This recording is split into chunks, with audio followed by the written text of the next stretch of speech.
But oh, it oh no, but oh, it but oh,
Okay. Grand Rising. For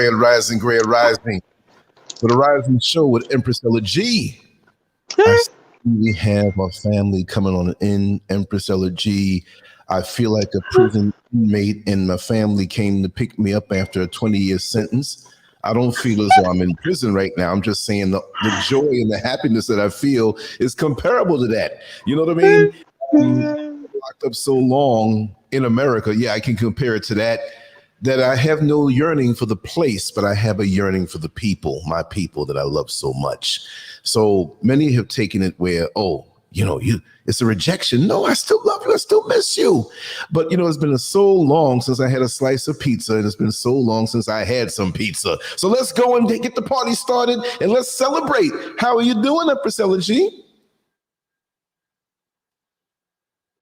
Oh, she got knocked out. Let me let her back in. Okay, here we go. Let's start that over again. Your module wasn't open, so you probably started and whatever. So I hear you now. You hear me now? Okay. Yeah. If I hear you now, you take away. Go ahead. And let me just run across the room and get a little thing of water because I know my throat's, let me clear my throat. I'll be right back in like sir. 15 seconds. All right. Grand Rising, everyone. I'm still trying to figure out what device I'm using to do this show, computer or my phone. How's everyone doing? Hi, Eric. Hi, Angela. Hi, London. Hi, Sunkist. Hi, Eric. Hi, Alexander. Hi, Simon. Hi, Franchère. How are you guys? Hi, Miko. Let me see. Hi, Queen Murat. Hi, Romy Rome. Let me see who else is here.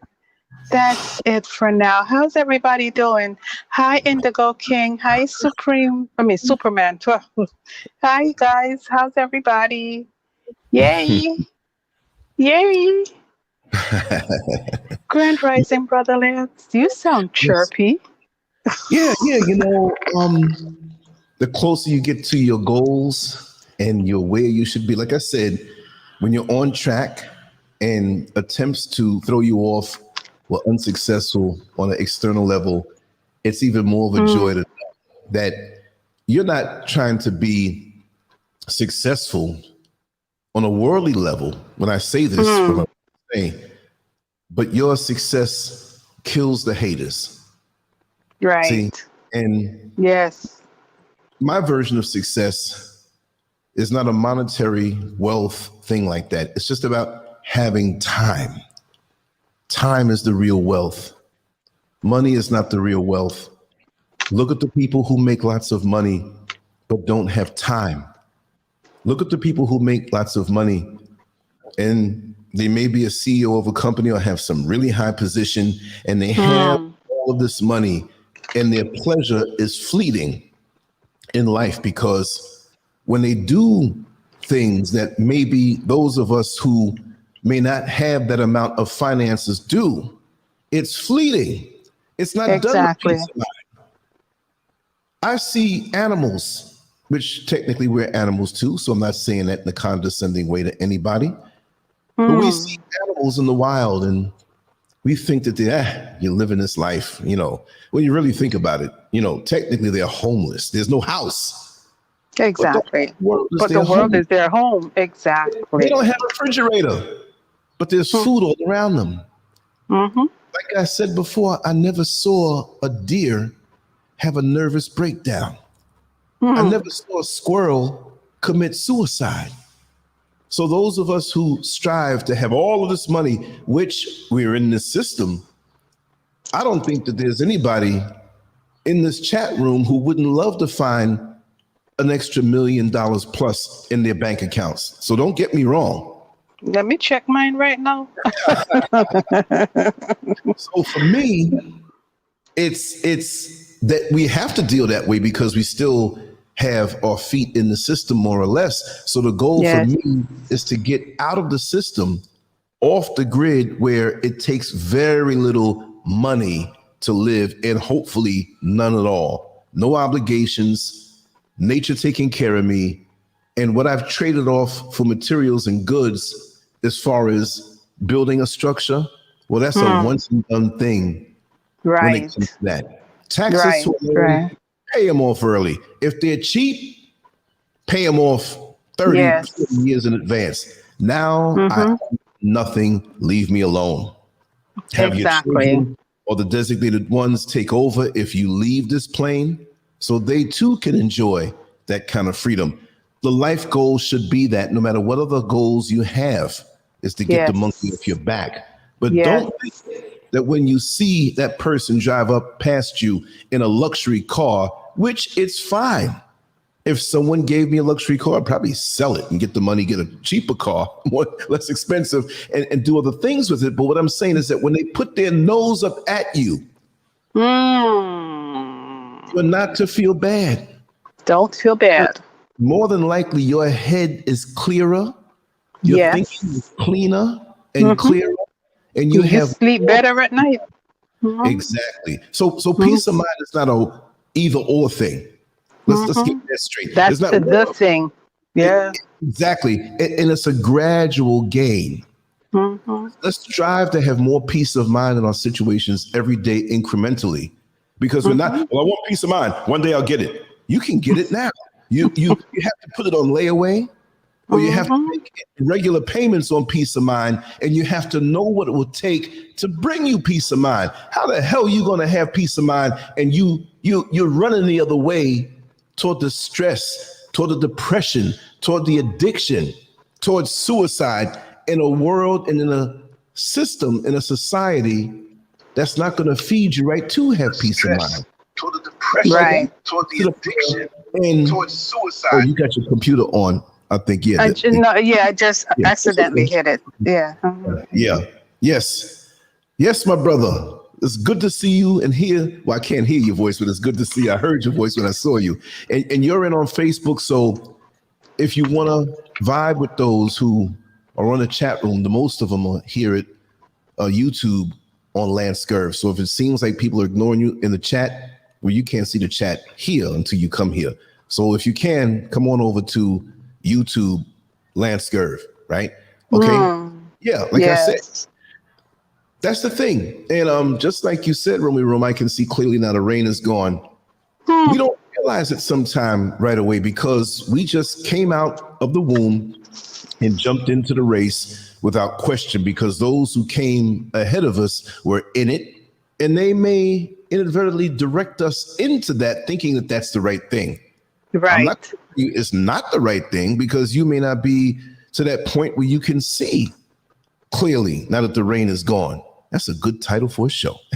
Isn't it? Yeah, but it goes along with what we're about to talk about too. But when you feel within yourself a little drained, a little down, really like thinking things and thinking on levels that it's just not your characteristic to do so. So then you got to question, like, where's this coming from? It's coming from the outside. And usually it's because of that thinking that is in the society. Somehow we might have had a relapse and went back to that kind of thinking for a second, but you got to get it off of you. Think like the bird. Yes. One of the biggest, and it's funny because I've noticed in the years that I've worked where folks were incarcerated, there are always a lot of birds, flying around. Even when there's not that much vegetation, but you have a tree, but you'll see birds flying over the prison yard. And it's really? Like, why is that? And one day it hit me. I said, those birds represent freedom. On a spiritual level, what incarcerated did, it feels the frustration of being detained in one spot for a time, whether it's weeks, days, months, or years. And there's a natural healing that comes from nature that if those who are there incarcerated look up in the sky while they're in their cell or in the prison yard, it makes them feel good to see that I'm here, but look at those birds flying high and free. And that's going to be me one day if you don't have a life sentence. And still, if you have a life sentence, that's still going to be you one day. Somehow or another. But do the birds have to punch into a clock? Do the birds have arguments about, I caught you cheating? Right. Or maybe if they were on a higher level, they might do that. So nobody wants to be with somebody who's cheating on them. But the things that we worry about and concern ourselves with, the birds don't pay that no mind. You look up long enough, they might even drop a little gift on you. And you can't do anything about it. That's right. That's right. You can't go catch that bird. Yeah, they may have a nest, but it's way up. You see, they're free. There's no alarm clock that the bird says, well, I have to wake up at this time. But naturally they do, and that's why you hear them early in the morning.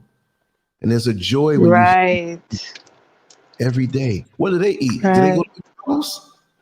Do they go to KFC? Right.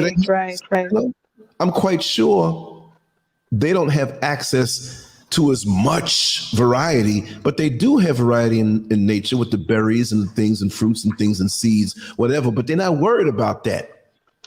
They're living as they should. Or we living as we should.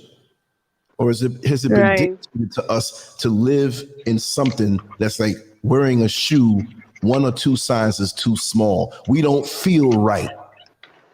Something's not right.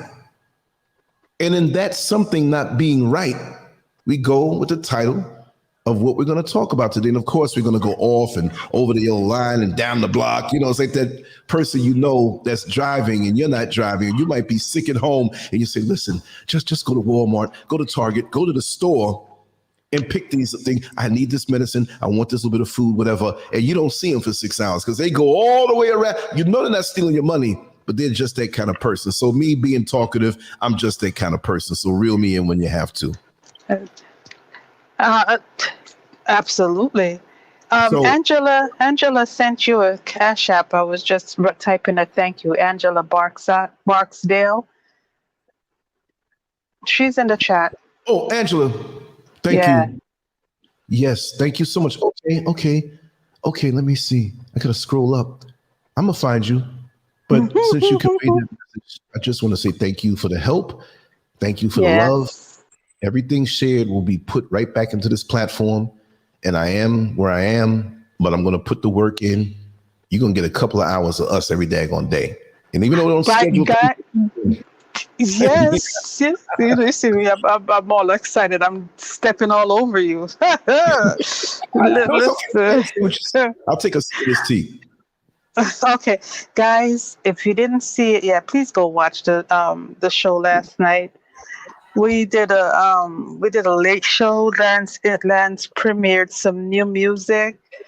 The visuals were really nice, and of course, he spoke for 2 hours and how long was it, Brother Lance? Two A hours little over and 2 hours, I think. a Yeah, little over yeah. 2 hours. Yeah, but it was a No, wait, really what? good show. It was over 2 hours. Let me just check again. Not that it matters, but 2 hours and 24 minutes and 50 seconds. Yeah. Oh my When? gosh. Yeah, but we Mm-hmm. want to start doing evening shows. Maybe not. Yes. I'm not going to say it's going to be every night this week, but for the most part, like Right. that show, that kind of wind down show, regardless if we have Yes. a guest on in the middle of the day or 2 or 3, I'm going to always, it depends on how the day goes, that we'll try to have a kind of wind down show. There's no topic, but we're just like that pre-sleep psychobabble that you do before you fall asleep. And that's nice Yeah. because it'll wind We're people gonna down. let you share the psychobabble. We're gonna let you share. We can't psychobabble by ourselves. Yeah, so it may sound funny listening to it during the day because it's really like a night kind of feel. So when you want to wind down, it's just non-directional, just laid back, and Priscilla G whipped out the after midnight voice. Oh man, I the fellas sure love did. Sure did. Sure did. it. You have a growing population of others who, have that colorful flag going back at you. So you have to be ready for that. Start getting Yes. email. Yes.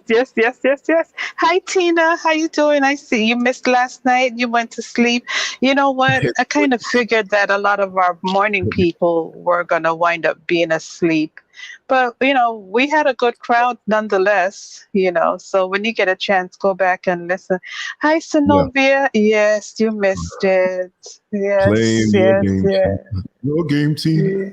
Just you Yes. and I can't sing, but yeah. I don't that kind of voice. You know what I mean? I don't know. It just kind of Brother resonates over the. Lance, Brother Lance is gonna strengthen his vocal cords. He's gonna do some voice practice, and he's gonna come with a Barry White voice the next time we do a show because he has a Barry White voice. So Like, these guys, it's like the guy in the Temptations with the bass and Barry White. That's a whole different level. You know what I I mean? know So that is a whole different level. no, Yeah, that yeah, is a whole yeah, different level. Let me yeah. tell you. That's true. I mean, his voice gets it vibrates. It gets in you and under you. Now, Mhm. I'm not speaking Mhm. like not me, but women they can't Mhm. help stay quiet about the effect.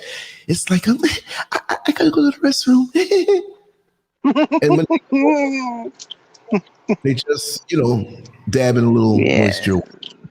Hi, sugar. Hi, listen, let me. I'm not even gonna pay you no damn mind. Hi, Kev. I did say hi to Sugar P. Hi, Seeker of Self. How you doing? How you doing, Simon X? Because I know y'all came in after we kind of said hello, so I'm just, including No you. Hi, problem. Willie. That's Hi, right. Dave the Medic. Hi, Queen Murat. Good to see you. Now we have two Queen Murats. We have Queen Murat Rogers and we have Queen Murat. So I have to make sure that if I write something, I know who I'm writing it to. Right, But right, that's interesting. That's very right. interesting. Yeah, To, yeah. Yeah. Wow. So what I said is what I said. Hey, no, who said I said? Grand rising to you, my dear. David, hi. Yeah, yeah, You yeah. know, anyway, guess London Blues. I'm not going to say anymore. Alexander, hello, hello, hello. All right, Brother Lev, Lance. yes, I just want to say, Kibalev, I just got your email, and I thank you so much for that. Oh, okay, And okay, okay. whenever you're ready, and I'll Oh, answer that it's question. Queen Murat. Okay. Yeah, Mm-hmm, yeah, mm-hmm. yeah. So whenever you're ready, brother, you come on in, and we'll rap, and we'll talk about what you want to talk about. But yeah, just like what I was saying before.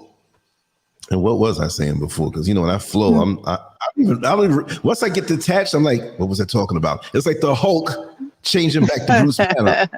I didn't know that. I didn't do that. That means I did not that build it over. means that means you start from where you are and you go forward. You don't go back.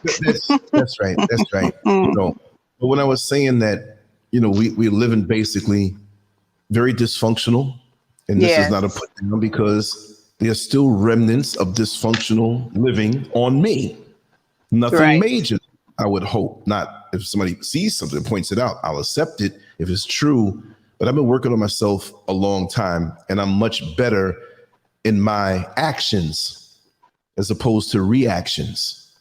Because Right. reactions mean that you're controlled, unless you're reacting to defend yourself. But when somebody says something or you hear something about you, or, you have to think and execute your action. That means you're in control, because many people put things out to you to get a rise out of you and a reaction to see where you stand, to see where your soft Right. spot is. But see, to tie it into the title, like I was going to start to speak about, they are the only virus we've ever known. So why do Mm-hmm. we love them so much? YouTube is very careful with Mm-hmm. certain words, with certain Mm-hmm. combination words in a title or in the Mm-hmm. tags, and they will push that video down where it doesn't get to be seen as much. The algorithms. That's why Mm-hmm. it's to hit the like button from where you stand and share it to other people as much as you can, for those who can handle what we talk about. But Right. Right. it you have to be shrewd when you title a show. There are visuals that they cannot see. They can see them, but their technology doesn't see it per se. And the words you play or share, play, word play.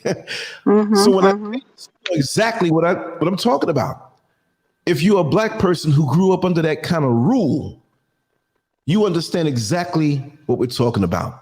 The kind of thing Right. that we communicate in a way that is so shrewd under the radar. There could be a pink parasite near us, and they'll say, "What did you mean by that?" They know it's something, Exactly. but they can't figure it out. Mm-hmm. So when I Mm-hmm. say they are the only virus we've ever known, so why do we love them so much?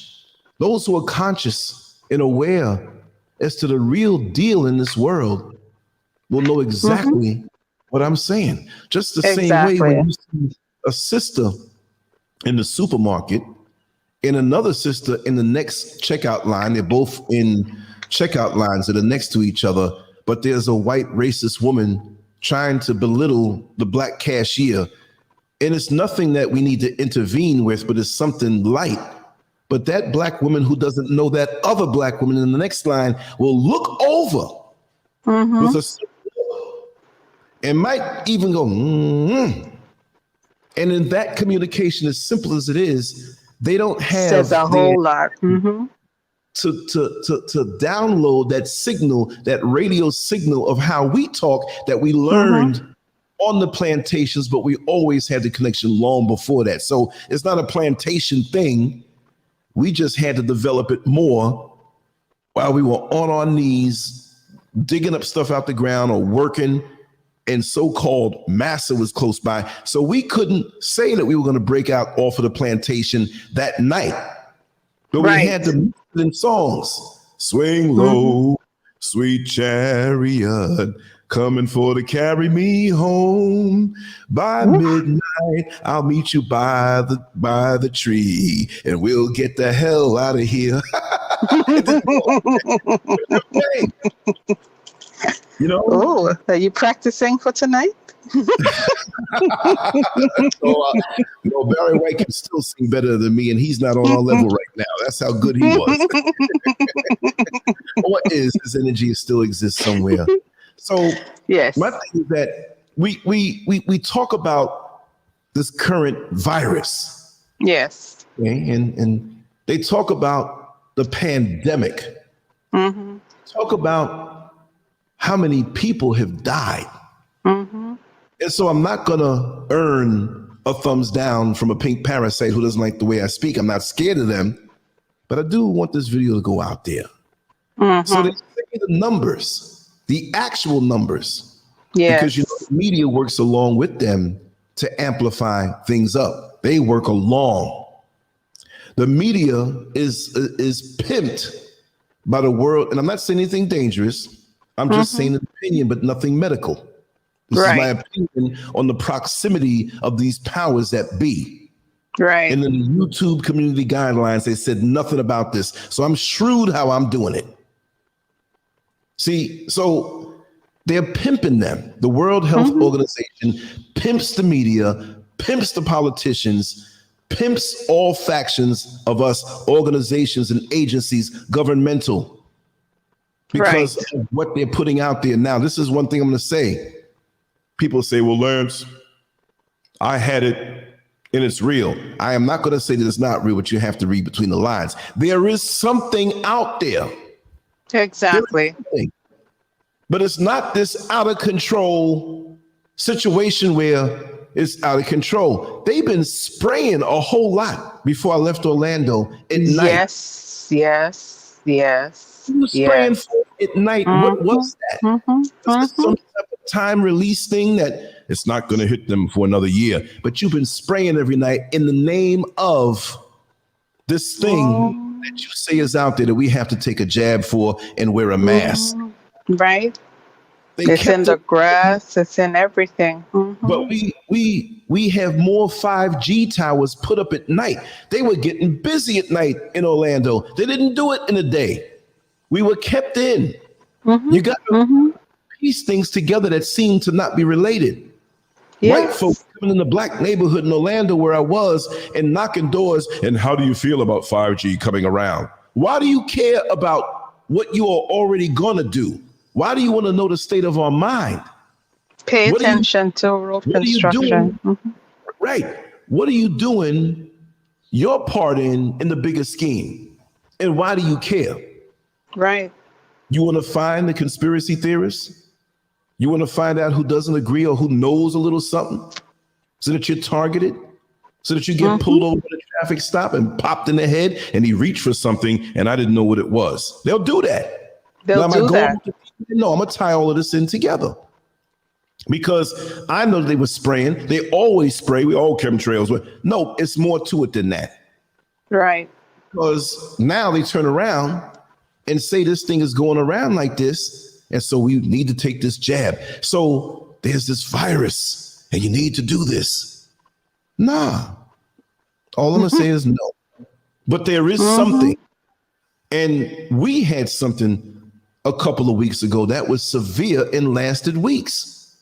Right. And I'm coughing and sneezing and didn't have, well, yeah, there was a fever, but it was one of those kind of fevers where you feel hot, but you're still functional, but you just don't want to do anything.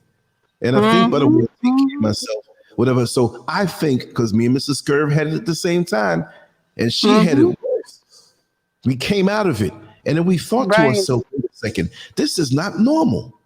We're living in a more natural environment. And of course, we are not as strong in the makeup as those who are born and raised here, who have taken care of themselves. We have to still acclimate ourselves to this wonderful place that will bring us up more. But the jacked upness that we had in a physical level from having to deal in America all those years, different foods that look healthy but weren't. Yes, yes, yes. So all I'm saying is even in that, they're very deceptive. The World Health Organization has its words written in the YouTube community guidelines. Can you imagine? When we can talk freely, but we're now in the age of censorship even more so. And It's going to get worse. Mm-hmm. It's going to get worse. Yes. Yes, it is. You Yes. talk on your Yes. phones thinking it's private and you say a certain word and the phone call cuts off and you won't be allowed to get back on your phone for a set amount of time if you say these words. I can see that because I've been on social media long and I see the trajectory even long before I've been on social media. But I know that's Mm-hmm. they're going to tell you, you are not to talk about this. And if they hear it, it's going to cut off and you'll have a penalty just like YouTube. The first time you say it, you get a week. The second time, it's 2 weeks. The third time, you will get no phone service and you'll only probably make a phone call on a friend's phone. So you'll be scared to talk. That is true. Damn, See? Brother Lance. That's going to come. Feel that. I see it. Just like all that's happening now. I'm not saying, well, I'm the guru and I know everything, but I knew something on a world scale from them. Mm-hmm. Manufactured is coming. But again, I say it, I get off this whole specifics of this thing to tie into the other thing. But what happened to the flu? What happened to the regular cold? Where did it go? Is it on vacation? Did this thing say, hey, y'all been rolling for years. I got this. Where is the cold and the flu? Have you heard of anybody say, well, I got the flu? And this thing that you think might be the flu ain't the flu, and it's something in you. Go ahead, sister. No. Go ahead. I was gonna say, the only people that are calling it the flu are the people who won't do what they're asking us to do. You know. Exactly. And you're right, Sugar and Spice, which they said, I have had conversations on a cell phone, then log into YouTube and see a video about a topic I was talking about on the phone. And I have to take my hat off to you because you're very observant. Most people wouldn't pick up on that. Oh, Because yeah. even from the 80s, I would say the 80s, and I'll never forget this, and probably they took that article down or away, like, you know, they have old articles that they put online now, but they'll take it down. But unless you have the physical paper. Now, the Village Voice was an alternative newspaper in New York City. I'm quite sure they still have it. To the point They where it do, was I think. okay, great. Where it was so influential on that level, because it had curses in there. They talk about things that weren't politically correct. And they did speak on things that were politically correct, but they had so much freedom and it was free. You could just pick it up and it's free, right? So the advertisers were really driving the paper, but it was alternative type stuff, you know? So you saw all kind of ads in the Village Voice, but this particular article I remember reading was back in, I can't tell you exactly what year. It may have been 86 or 87. And they spoke about this operating system, not a computer thing all the way out, but it was to watch over terrorists or people of worldwide that they wanted to track. That's how they say they used it. That's how they exactly. That's how they say it. Exactly. See what Al Virgie says? The last comment, she says it's easier to fool someone than to convince them that they've been fooled. Beautiful. Beautiful. My God. Beautiful. It's beautiful. Yep, that's exactly how it is. Yeah. Yeah. You can fool people all the time and they'll go for it, but then you turn around and try to, you know, convince them they've been fooled. They're not hearing it. And we have been set up for a very long time. We've been set up for many decades for this moment. 911 was what it happened, and it was what it was, but it was to mine FUCK the world. In a position. See, when you fighting somebody, you're professional, you're a master of your craft, you are fighting and setting traps for that opponent so that they will react in a certain way that's predictable to you, that you can hit them the way that you got to hit them, right? Evander Holyfield, he beat Buster Douglas. Buster Douglas was the guy that first beat Mike Tyson. It was a big upset and still one of the world's biggest upsets in boxing in history. Well, he knew certain things about Buster Douglas's style. First of all, Buster Douglas got that money. He was out of shape. He didn't care. I'm going to fight another payday and I'm straight for life. And I have to commend him. He is still straight for life. Okay? He knew what he was doing. But Evander Holyfield would have his right hand cocked. And so he had his other hand down by his waistline, which seemed dangerous, but he leaned in close within knowing that Buster Douglas loves to throw uppercuts. But the problem with uppercuts is that when you throw it and you miss, you're extremely vulnerable. So Evander Holyfield basically leaned in and gave him his chin. And Buster Right. Douglas, oh, I can knock him out and get out of here early and get to the restaurant and that home cooking that's waiting for me, because he liked to eat. So Holyfield leaned in and Buster Douglas threw the uppercut. He was ready to pull back quick. And he had his left hand down under his chin to catch the uppercut in case he almost hit him with it. But he was cocked and in position and he leaned in. As soon as he threw the uppercut, Buster Douglas, Holyfield leaned in, pow, with the right hand. Game over. Wow. Instead of And trap, that's something. there was a predictable response that he knew Buster Douglas was going to execute to set him up. And that's the problem with us in this day and age. We are so distracted. We got irrelevant things in our head and we can't see how we're being set up.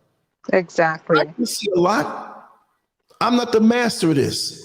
But I always go deep. What does this mean for the next thing? And the next thing may be in another area of your life that when they converge and happen, Excuse me.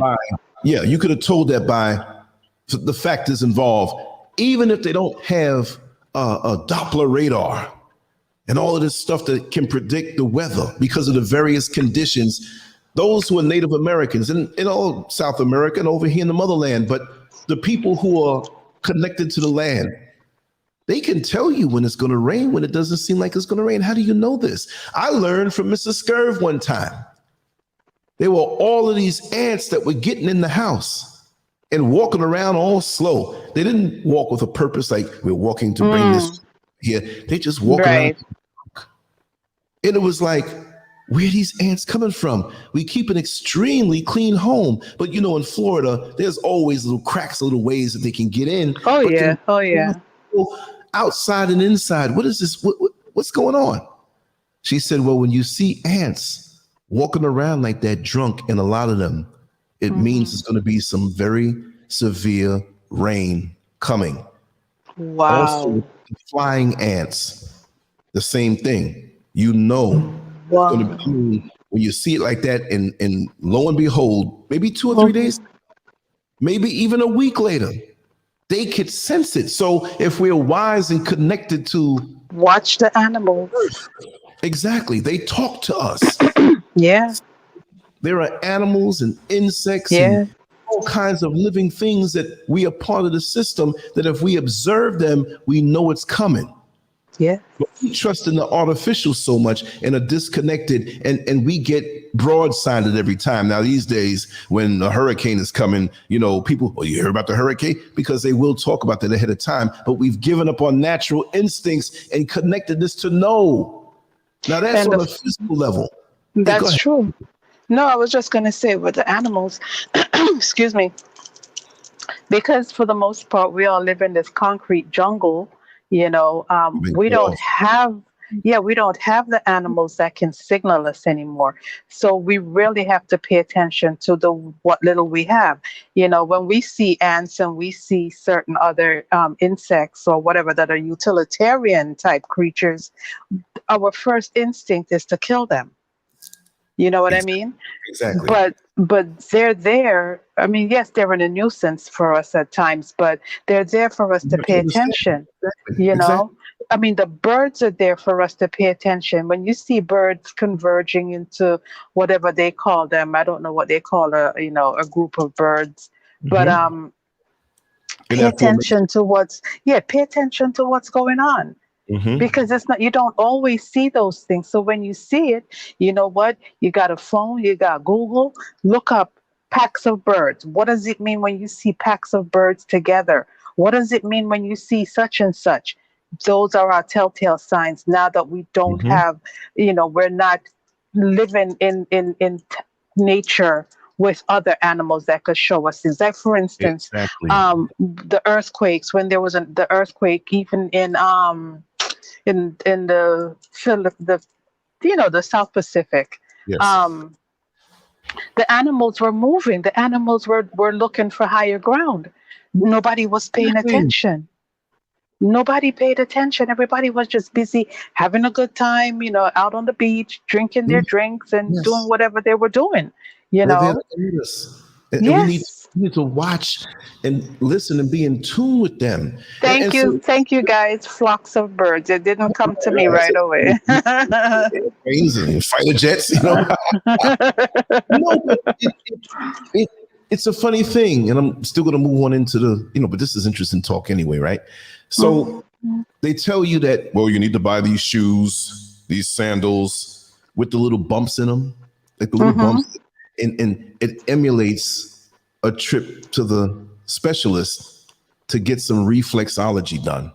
Because Right. those who don't know what reflexology is, it really means that on the bottom of your feet, certain parts on the bottom of your feet, I would say roughly like the size of a quarter, Mhm. touch this part, it stimulates the kidneys. You touch Right. this part, it stimulates the liver. You Right. touch this Right. part, it may stimulate your reproductive system, not in a sensuous way, but in a way to Right. rejuvenate. Right. What? We're walking around on the earth disconnected from the earth because of the shoes we wear, because we don't want to step on in the animal feces. We don't want to step on a Mm. glass. We don't want to step on a sidewalk that's been spit on forever. True. True. So True. we don't have that connection to the earth, but we need a physical connection to the earth. So now we're going to wear shoes to emulate what the rocks and stones should be doing to us if we're walking bare Naturally. Yes. naturally. You So remember that's Earth yeah. shoes? Go ahead, Hmm. Go ahead, sweetheart. No, I said Oh you remember yeah, Earth shoes yeah. because we had messed up our posture from where, and I know this is a little sideways also. No, We it's had good. messed up our posture from wearing, shoes with heel or shoes that really weren't made to support our body as Right, creatures right. that stand upright, on Yes. 2 feet. And so now they had to create earth shoes to bring us back to proper posture and proper Mm-hmm. balance, Mm-hmm. you know. So it was said earlier, and I forgot. Let me see. I just wanted to make a comment on that. Patricia Smith, she said, I'm afraid to live in the Caribbean because I don't think I'm in tune. Well, Patricia, understand that there are a lot of people who already live in the Caribbean who are out of tune. Exactly. The body is self-healing, the mind, body, and spirit. If you put it in a wholesome environment, and when you put it in that environment, it may take a time to heal up and get Mhm. it, but you will, Mhm. there'll be sides of you that open up that you didn't realize that you had.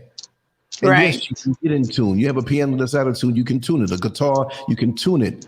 You still have all of those connections there, but it's almost like having an advanced set of electronics that produce Right. great music, but it's so advanced that, well, what's that jack for? What's that button for? You may not know, but you have it.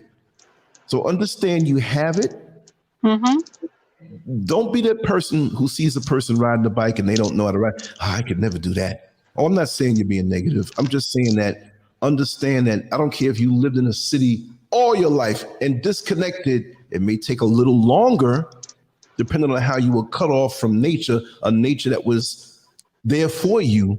But Mhm. trust me, you'll get into it because when you look at the animal kingdom, how do they know how to reproduce? How do they know where to put what where to reproduce? Pleasure Listen. drive them, and it's not even just a pleasure thing, but the feel good part is an added bonus, right? Mhm. But Mhm. not even I'm not even talking sexual to joke right here. I'm going to say it this way. Look how brilliant that energy, that creator, that universe made us. Mhm. How do you get a person to hump? And I'm serious when I say that. When a man is on top of a woman, whichever position, and he pushes in, he's rewarded with an overwhelming feeling of bliss on that Yeah. level. Right. If he wants it again, he's got to pull out and Ain't that re-engage something? Ain't that something? into something. Ain't that So something? the pressure don't hit your brain, just push in and leave it there and things get taken care of. You have to hump, Yes. push in, Yes. Yes. ride it. Yes. Uh, uh, uh. And you go faster, you feel the pleasure increasing. And guess what? When you get to a certain level of pleasure, it overwhelms and floods your brain. and you Yes. release. And for the Yes. woman, it's the Yes. same Yes. thing. See? So, and just look how the clitoris is put right there for her. Mm-hmm. That's why Mm-hmm. it's so cruel in some places here in Africa, not all of Africa, where they remove the woman's clitoris Yes. because it's right Yes. there. So you Yes. have these schoolyard dudes or these street dudes on the corner who think they're specialists on a woman's body. Yeah, man. When you do what you do, you got to hit that clit. Okay, all right. We know that, man. What I'm saying is that we're made Mm. brilliant that everything is there to now. When you do it one time, now you know what's up, and you see you're a dog and you see the next dog. You're like, I got to get some of that doggy tail. But it motivates you to do this thing. Everything in nature is made perfect. Yes. Yes. Perfect. They No say errors. nature is perfect. And you say Mm-hmm. European God that you worship is perfect, but the one who made us that is not that European God is perfect That's because look at the perfect. hell of what they Yes. did Yes. on the Yes. street. And you got ants rolling around and they can tell you it's going to rain. You got a buffalo and horses and bulls and Mm-hmm. cows for Mm-hmm. higher ground. Negro, that's telling you better go to higher ground. They're not Follow stupid. them. They've Follow submitted them. and they're Mm-hmm. connected. And all you have to do is Yes. connected to this natural thing and you'll never go Yes. wrong. For me, Because, yes, indeed, my we've instinct, lost the ability to feel yes, vibrations. yes, A lot of us can't feel. And the reason why we can't feel vibration because once again we're not connected, so we can't get to that deeper level of vibration yes, that is yes, there. You know what I yes, mean? yes, We are caught up in the surface level, so yes, we feel the little stuff that's around us, and we're so caught up in life. yes. Remember now, because the animals are not caught up in paying bills. They're They're not not. caught up in what to wear. They're not caught up in what car should I drive? What's my favorite car? None of those things have any meaning to animals. So they are connected on a deeper level. You Mm-hmm. know, this is what we need. We need to get Exactly. connected deeper. Forget about these external trappings that we have around us, including me. See You know past what them. I'm saying? See past them. Yes. Yes. See past them. Like we're Indeed. here in it, but we got to see past them. Mm-hmm. And I just want to say again to Sister Trisha, Trisha. Mm-hmm. yeah, it's okay. When you like what you said, where I definitely second guess my own feelings, Yes, especially after that. making wrong decisions. Right. We will make misjudgments depending on how deep we are into the system, because the system is there to keep us from making the Right. proper decisions. Because Right. when you're on a flow, even if you don't know too much about certain things, you can't go wrong. How many of us are not the best chefs in the world, but you were home alone and knew what to do? Maybe you saw a recipe or something and you whipped up something together and it tasted way better than what you thought. And you're like, I made that? And you Because can't do it again. so yeah. So when you use a head, Yes. saying you, Sister Trisha. I'm just using what you said as an example. So I'm not beating up on you or anything. I love you. I'm not going to do that. But I'm going to use what you said as an example when we second guess or when we make a decision based on what the world presents to us. But what we're feeling goes against that. Mm-hmm. Mm-hmm. Say, well, feeling, I got to go Yeah. against you. And Yeah. you look back and you say, man, why didn't I follow my damn first mind? Because I would have been okay. Exactly. It goes Exactly. with financial moves or dealing with somebody in Yes. a relationship that you had a Mm-hmm. feeling, but they were so charismatic that you couldn't help but give yourself to them and put time in them, or taking this job, Mm-hmm. a particular coworker that you got bad vibes from behind their Colgate smile. Go with your heart. Your heart will never leave you wrong. And I don't mean your heart like I just fall in love with everybody, so and so. Not that part of the heart. The part of the heart that has a direct connection to this universe that guides you. Mm. That little voice. I That never little saw voice, man. I never saw Mm-hmm. a rat or a mouse about, well, I read the Bible from page to page. It didn't do it. But it's Right. been around where it's so much of a target to other animals and still here, thriving. They may get one of them. Mm-hmm. The predators may get Mm-hmm. one of the mice, one of Mm-hmm. the rodents out there, but it's only because it was fooled by thinking with its head or letting the group take over. Like, I'm gonna go over there and get their food, not looking at the fact that there are predators out there and it needs to be careful. So the more you disconnect from the things that are put in your head by the society, by the school, by the TV, by the smartphone, by other friends who act like they specialize in something, and I can tell you this and I can tell you that. No, follow your gut. Exactly. In the transition, you may have what you thought was a gut decision, but it was heavily influenced by what was put in your head. And you kind of fine tune that. You know, it's like going over the double yellow line. You just can't just go over the double yellow line when there's a car in a 1-lane road and just go over it. You better look first. That's right. And proceed with caution. And always along the way, proceed with caution until you get this thing.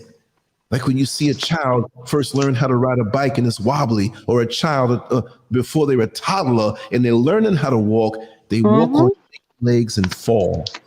And they cry, but they're designed to get across the earth faster, wins over, and they forgot they busted their lip, and they're trying again, and they're trying harder.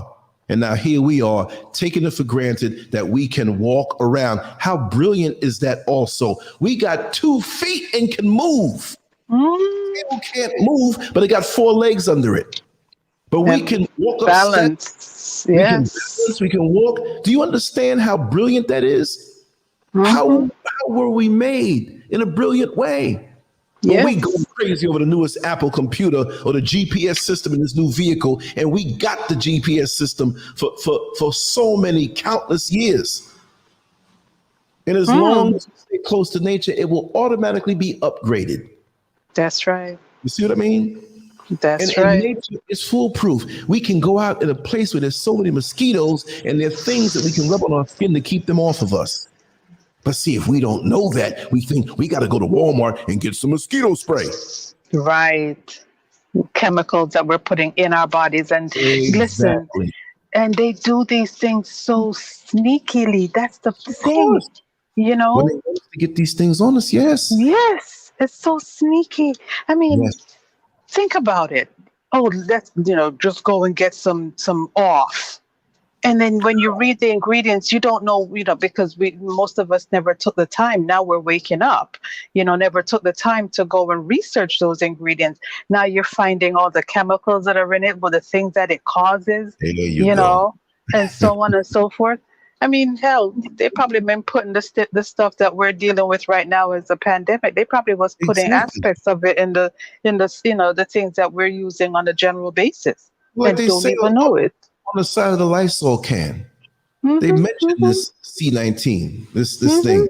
So it's been around, but malaria kills more people, or just as much people as they say the C19 does. But nobody's rushing to stop that. Why? Because there's so much of it going on with malaria in the motherland. And well, the hell with them niggas. Let them die. Population control. And now they're pushing the vaccine over here when it started over in China. I don't want to say any keywords. That's why I kind of stuttered. I know. Yeah. So I got a video where it hit me, and I was walking toward the Office Depot. We were in the parking lot. I whipped out the phone, which I usually don't do like that. And I think I recorded it, or I did it live for a second.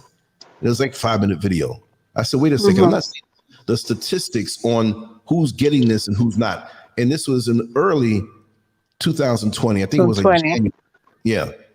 And we were walking. You saw Mr. Scurv back there. We were walking. I just want to say this one short thing on record so people can't say, oh, you just saying it now because it's out there. No, I asked the question. I said, when white folks who are in charge, they love to get stats.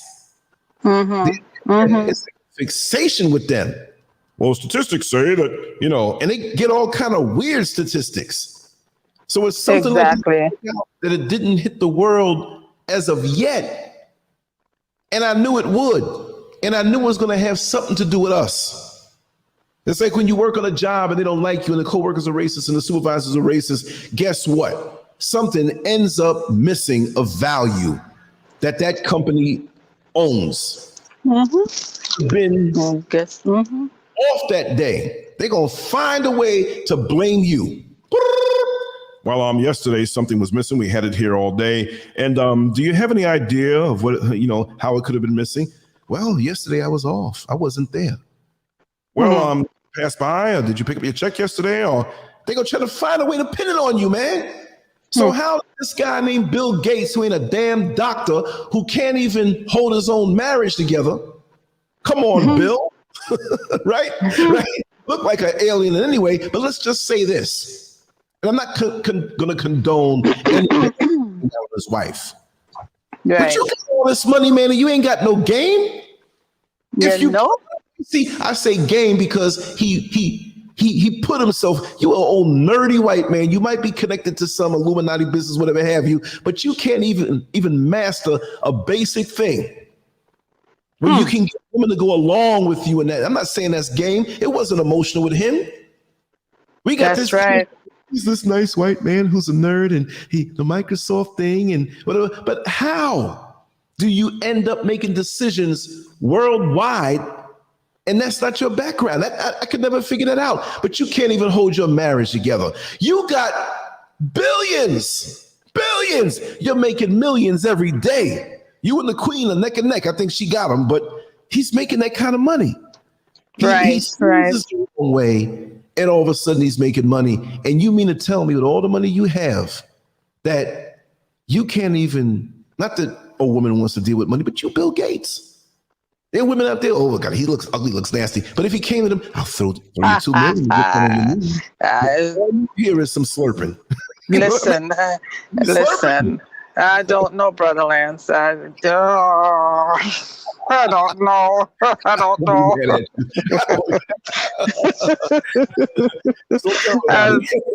I don't know if I would be able to spend that money comfortable because every time I thought about it, I'd be throwing up. Are you serious? I don't know. Every time you eat a sandwich, it has a lot of mayonnaise. Oh my God, I'd throw up. I would see. I would throw up. I would be ruined. Like that. I'd be ruined. Everybody decides to do it. Think on a generational level. Your kids, your grandkids, your so and so. You set them up, and you've been a sacrificial lamb with a mental illness. Yes. Exactly. It's like, okay, guys, you're all good. You're all set. I will not be eating food for the rest of us. No. See, to alleviate that, if you got to use old hooker trick, first of all, why do a lot of prostitutes that were in the street wear their hair so large? I don't know. Because see, when they down there doing a do, block the view, and you're sitting there thinking you're being brought to heaven's gates, and they lubrication in their hand and ain't their mouth. They're using their hand, and you can't see that. Oh, see? Wow! Yeah. That's brilliant. That's brilliant. By that dark corner, in one hand they got a blade waiting to cut you up, and they got the other hand on you, and a little that thing in their little pocket, and they put it in there, and they making them noises. What to do with it now? The noises are nice. Let me kind of get back on topic. Yes, and you know what? You see the time, Brother Lance. Guys, I got to step away from the show. Hopefully, I'll be able to come back, but I got some things to take care of. Yeah, freestyle, Brother Lance. Hold it down. I have faith in you. Oh, I'm so sorry. Please don't go. I'll try to come back. But anyways, if I don't, guys, have a wonderful day. If I do, I'll see you in a little while. Okay. All right. I feel like I'm on a plantation and Master sold you to another plantation. I don't even know if I'm gonna see you again. I'm Stop. All right, let me go do this thing. Okay. All right. Bye. All right. It's funny. Romy Rome said you can throw up one time and be straight for a long time. You're right about that, right? It's funny. Yeah, you're right. Raw reality. It's a big distraction. Yeah, you're right. I got to put this up on the screen. You're so right. They so-called humanized him and made your first thought of him about that. and him and his wife could still be, they might even get a paper divorce or whatever, and they still with each other. Because you think she's going to get pissed and leave him? I mean, she has money, will get money. But it's at the same time, it was like when Hillary Clinton had the lesbian rumors going on around her, and for years, for decades, from the 70s, it's like, yeah, this is what it is. And I can kind of pick up that spirit pretty much. And I felt that there was a possibility of that, but that wasn't anything important in my mind that I was sitting up at night and tear my hair out when I had hair. But when I saw how Hillary Clinton didn't seem to get super duper upset, not that she wasn't because of the facade being broken of her husband, Bill Clinton, messing around with Monica Lewinsky, but I always said she feigned the little bit of anger that she had. And people were saying, wow, she has such control. The whole world is looking at her and she's got to be embarrassed. Hey, I have a funny feeling that it wasn't just Bill Clinton in the Oval Office that I call the Oral Office, but she was hitting off Hillary too. Okay. So that's what I feel about it, because she wasn't really, and she was so hungry for power. Like, I want to be president. I don't care what he does, which showed me the depth of their marriage. She wasn't upset. She should have been. Yes, you're going to hold your face in the public where your husband in this dress and sperm on the dress and all of this stuff. But he been doing these things. There are women that they say that are not here anymore for mysterious reasons. He been through dozens of women on her. You mean to tell me that she didn't know when he was having different political offices that he was over and came up through the ranks? She knew, but she also knew that he was charismatic, he was connected, and he was going places. So you know what? Don't make me look bad. I'll roll with you. This is an arrangement. And if she is one to flip the script and, be a carpet muncher, eating sausage in the carpet muncher, the bottom line is that it was her main thing. Because if you see how she ran for president and she wasn't letting go. People talk about Trump. Well, she took the cake before. She wasn't letting go.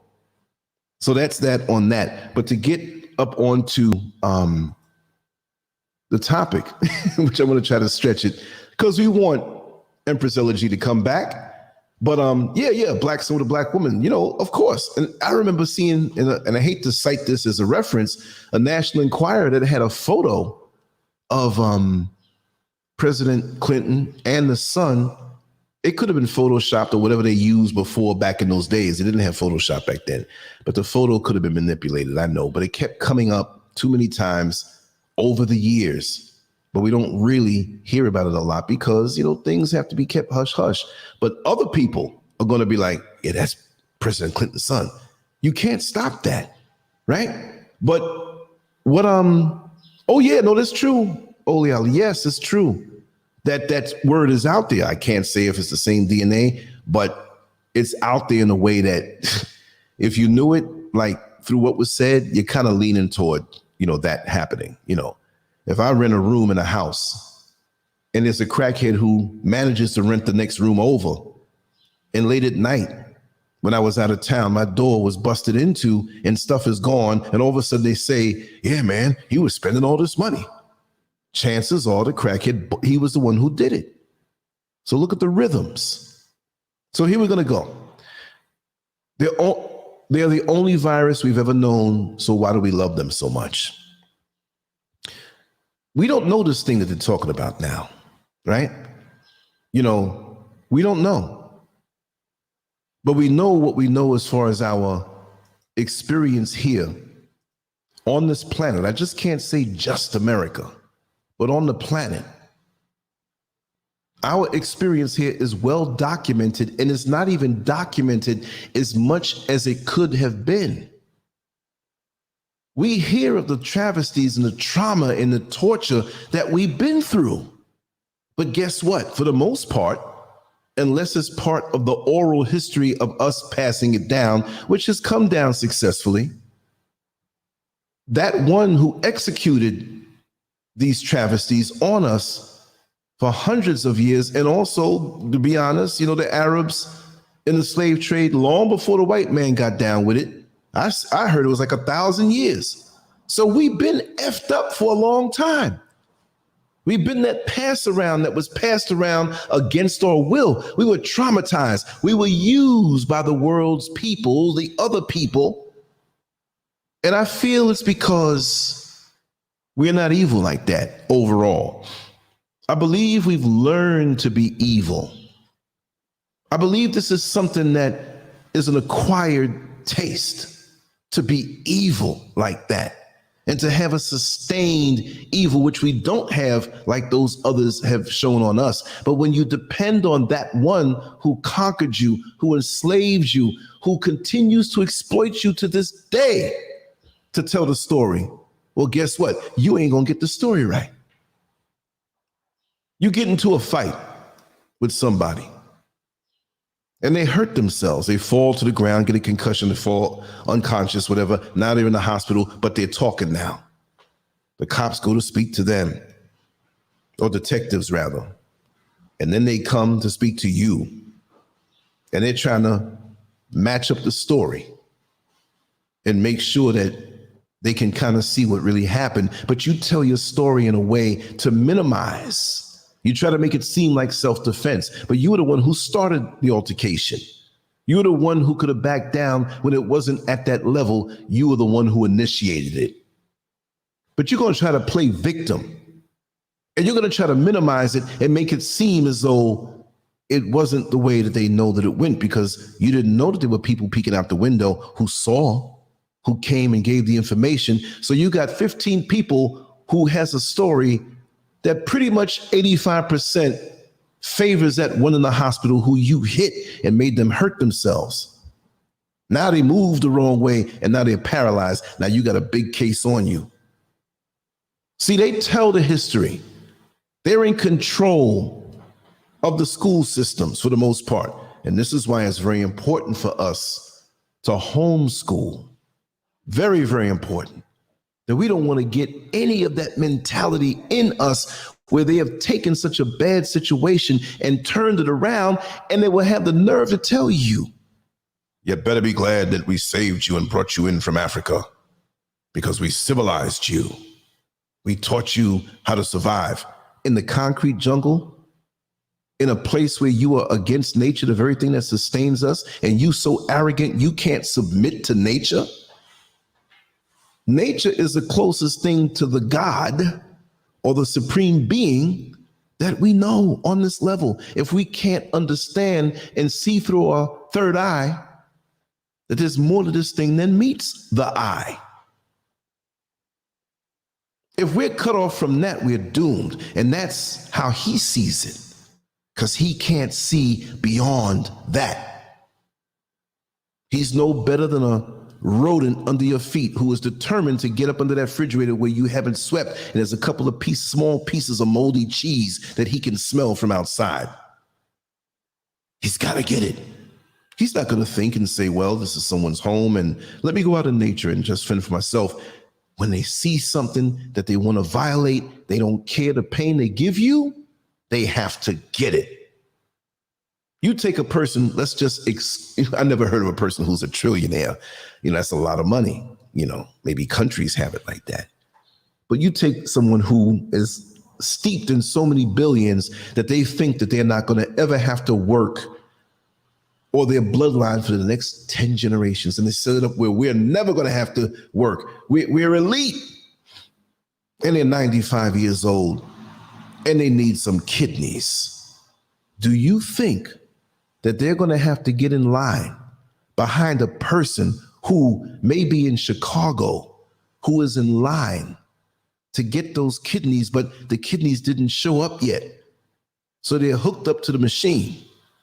Do you think that poor person who pretty much might be using public assistance to pay for those kidneys and the little money that they have, you think that billionaire is going to wait behind that poor black person? Oh, hell no. They got too much money, too much influence, and it's not even a matter of waiting behind that person. Go kill me somebody. kill somebody and throw them down so I can have the kidneys. Do you think KFC cares about chicken? Chicken means money to them. They don't care about the animal dying. That's money. So when you see missing black children all over the world, in Sudan and up and down all in America, and I see children here in the motherland where it's a little more free, but the mothers better be aware that these white men that are here, and even some of the black brothers and sisters who are here, who know the value of those kidneys in that liver, in that heart inside of you, you know? I'm doing my thing. Looking out the window. Yeah. Hold on one second. I'm gonna play some music. I'm gonna say something to somebody.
Sorry about that.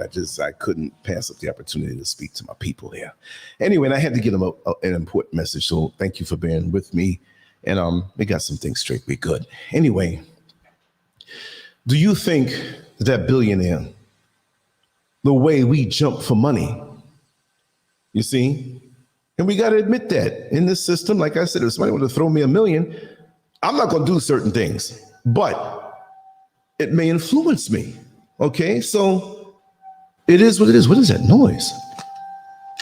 Okay, somebody might jump down. That's Gabriel's horn. It's time for the rapture. Nah. Anyway, we're so quick to think that this world order is so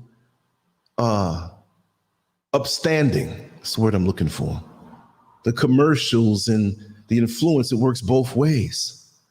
So when we see those in the bloodline of our oppressor, we think of them higher than we do of our own. We have a blind trust for them because that's been beat into us, and we've been fooled not to question them because they are the gods. Subconsciously, we feel this way. Many of us feel this way. I'm not going to say anybody here in the chat room, but maybe at some points of our life, we subconsciously were duped that way and would have never said that. But our actions speak louder than words. When you see a white man at your door ringing the bell and he has a nice Rolex on and a nice suit, and there's a Benz parked outside, brand new, but you see a flat tire, and he tells you, I have a flat, and for some reason it stalled on me. You don't know this person from Adam, but they're a white man with the tan and the hair in perfect place and this designer suit, customized, altered to fit them. They look healthy, shoes, and you're so glad to accommodate their wishes without checking them out. May I use your phone? Whether you have a house phone or a cell phone, I'm not saying anybody here, I'm painting a picture for those who think that way. You can't wait. You got to walk around the couch to get the phone on the table. You jump over the couch because this is your chance to serve God. This is a chance for you to serve your master because of the positioning that he has. And isn't it funny how some of us fall into position? We talk one way, but we accommodate them like we still have that same proximity and same relationship with them. But you didn't know the next request when they say they want to use your restroom. They're scoping out your house, and they may even say or have a woman with them. Oh, can she use your restroom? So she purposely walks past the bathroom playing dumb to look in the other bedrooms. And if you're not careful and watching her, she really scoping you out to see if it's all right for them to send back their people to rob you.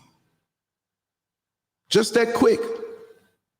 But let a black man who's working around the corner doing construction come by and say that the battery died on his phone and he doesn't have a charger. You probably won't even open the door for him.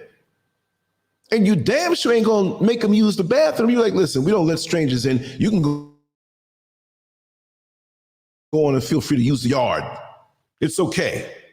Here's some paper. Not that anybody would do that, but they'll let you take a leak. Brother, you on your own because of the way we think at each other. But why do we hate each other so much and love them so much when they're the only virus that we've ever known? They talk about a pandemic, a worldwide pandemic, but they have been our worldwide pandemic for countless generations. Not just them, all of them. If you really pull back and see the real history. But now they throw religion at us and it brainwashes us even more. Those of us who are in Islam and claim that, do you know the origin of that? Why are you claiming something that's not yours?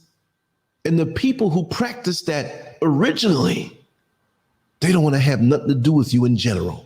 They see you as an opportunity to open stores in your neighborhood, but they don't give a damn about you. And I'm not saying it's absolute every single one. And for the people who are going to come in the comment section later on and say, oh, it's not all white.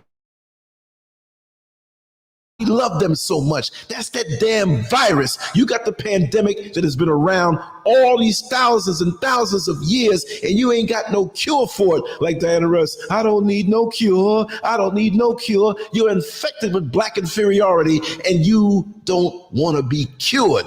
If there's a mask you can wear to stop racism and to change your mind around from hating yourself and loving them so much, you'll snatch that mask off. And if you got a vaccine to cure your mind of the sick black inferiority that you have, you'll go back right to them and say, I want to be infected again. I'm going to open my mouth and sneeze your germs right down my throat.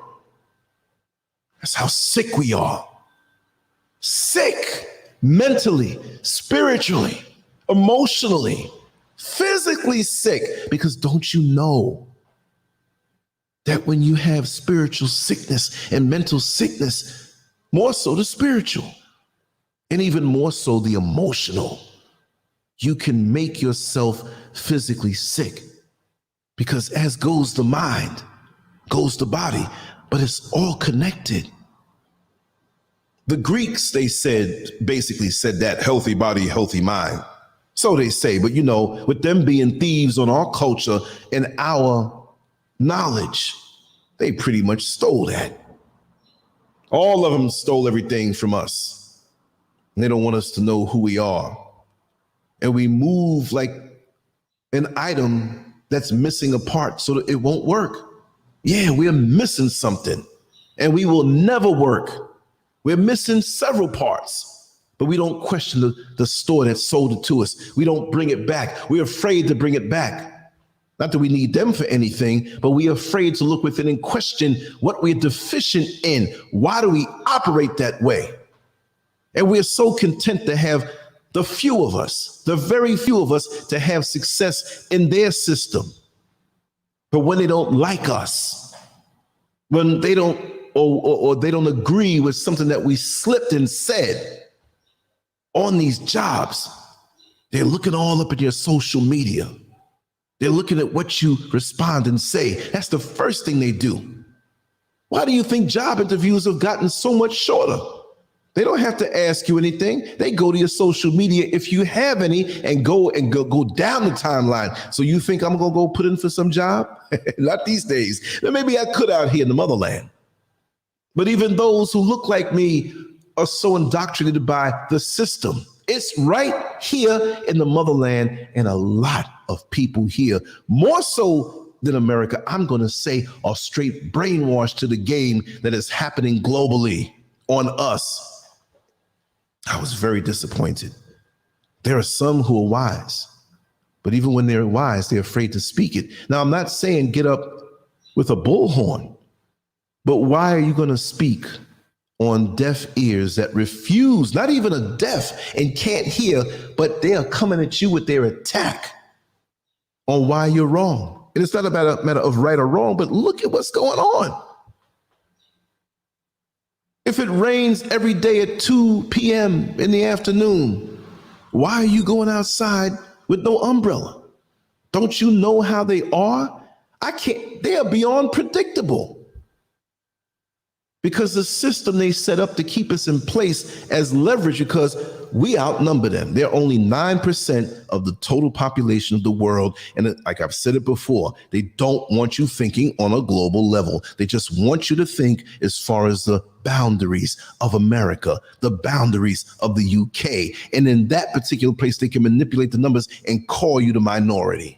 And so now here you go traveling the world. You're traveling to a place where everybody looks like you and you calling yourself a damn minority. You see a white man or white woman in daggone motherland and you put your head down as though you are minor and they are major. What a mind F-U-C-K they've done to us. They're the only virus we've ever known, and we love them so much. Let's say this thing called the C-19 is authentically real as they claim it to be. I feel they put something out there so you can feel as though that's what it is, so you can take the vaccine. Empress Ella G, I think I held it down kind of all right. I was watching the chat. You did perfect. Oh, I'm not perfect. I strive to do better, but I start feeling it, and I'm feeling it. I'm really gonna feel it now because you're here. You know, it's like a person who has their road dog. I'm not calling you a dog, but I'm just saying a road dog where they hang together. DAWG. Yeah, right. And there's a good party you want to go to. You know the people there. It's nothing dangerous, and you can't make it. You're like, damn, I want you to be at this party. What you mean? No. What is it needed for you to get there? You know, you need gas, you need money, you need the outfit. You know, you might be. I need an outfit. You're gonna be there. I don't care. It ain't gonna be the same without you being there. You see what I mean? It was actually quite painless. I'm just glad, I got this over with. Yes. Okay, good. Now we can flow. We can flow and put some time in. So the thing, like I was saying before, all of these things that point to the fact that we had to endure this worldwide pandemic of racism from the pink parasite for countless years, but we don't treat it the way that many of us treat it, to always put the mask on. There is no mask as far as a physical thing, but the mask of unity we don't want to wear. The mask of loving ourselves we don't want to wear. The mask of collective economics we don't want to wear, because these are threats to their hold on us. And how dare we go against the God, those people who rule over us? Do you think it's divine that they're put in a position to rule over us? Maybe so. I heard someone say that for a time while we were asleep, but I'm not buying that part of it. I'm not really I don't buy it. That, it's for a divine purpose, because they put that stuff in religion. So we feel, as we feel the pain of their whip symbolically on our back, whip! It hurts, but it's a divine purpose. We got to hold on. The Lord said so. And who the hell the Lord look like? That's even right. Black. And there's some people who want to defend that. Then if the words in that twisted book that has some pretty good quotes and different things now, because it's been taken from other things like the 42 Laws of Ma'at, right? So plagiarized us so much, pasteurized us so much, homogenized us so much. We don't know what the hell we're looking at. So we got to be like that bird that follows its instincts. Right. See, we've been taken out of our mind. Because left alone out in nature, naked, your very survival depends on you surviving by being connected to the land. Ain't no books out there. So you're going to learn That's right. that maybe you need to climb a tree and hang a rope with some thick something that you can sleep in to keep away from certain predators. You might wake up and see a snake in your face, but there's things you can do for that. So the people and live good and healthy and strong, and you're disconnected. But what about this virus that we've known ever since we were born and before that? Right. And this twisted mindset on how we love them so much. We are so dysfunctional with them that many of us are the gate guards. We're the sentinels to protect them being in the position that they're in because we don't have any faith in our own. So when it comes time, knocks one of them in power. And I don't mean power just politically, but just their superior position to us. The same spirit that happens when we're on a job and they hire somebody as a regular worker on the same level you may be if you happen to not be a supervisor, but just somebody who works there, and the majority of the regular workers there, even though you may have a certain area of expertise, you're on a certain level. You're not in any management or any administrative position. Right. So you're a worker. As soon as this next regular worker comes and they happen to be white, many of us, the mental sickness that we have is that they know more than us. On our own unspoken, they are the boss. They can help us. We automatically assume a submissive and subservient position that they could be the biggest idiot. And all of these niggas around here, I'm the white man, so I know what I'm talking about. So the arrogance in which they move in makes you feel as though it's authority, but it's only ignorance and arrogance because they feel entitled to always be over you. Or when you train them, they come in and you train them, and you make the biggest mistake of your life when you train these people. You tell them every damn thing you know. You tell them all your secret. You tell them all the little shortcuts, which I don't care what anybody says right now. If you ever have to train one of them, hold things back. Let them always have to come and ask you a question. That's all I'm saying. Exactly. Because you're going to be out of there. And they're going to get paid more than you when you're gone. Trust me. If you even while you're there, they will get paid more than you. Supervisor over them and on paper supposed to get more, but they'll always create a new little wing of things that because he has a degree in this and this and that, you know, and you find out that he's getting the money. He ain't telling, and the boss that's the supervisor, the person in admin, they ain't telling you either. They always put people up and give them breaks. Exactly. With us, we're crazed murderers, but when they murder, it's mental health issues. It's like he said in one of his skits one time, there was a person who claimed to have 16 personalities, and the black judge said, well, you pick one of them personalities because that person's going to jail for life, going to prison for life. You pick one. You know, it wasn't your fault, but one of them did. You got one of them did it. One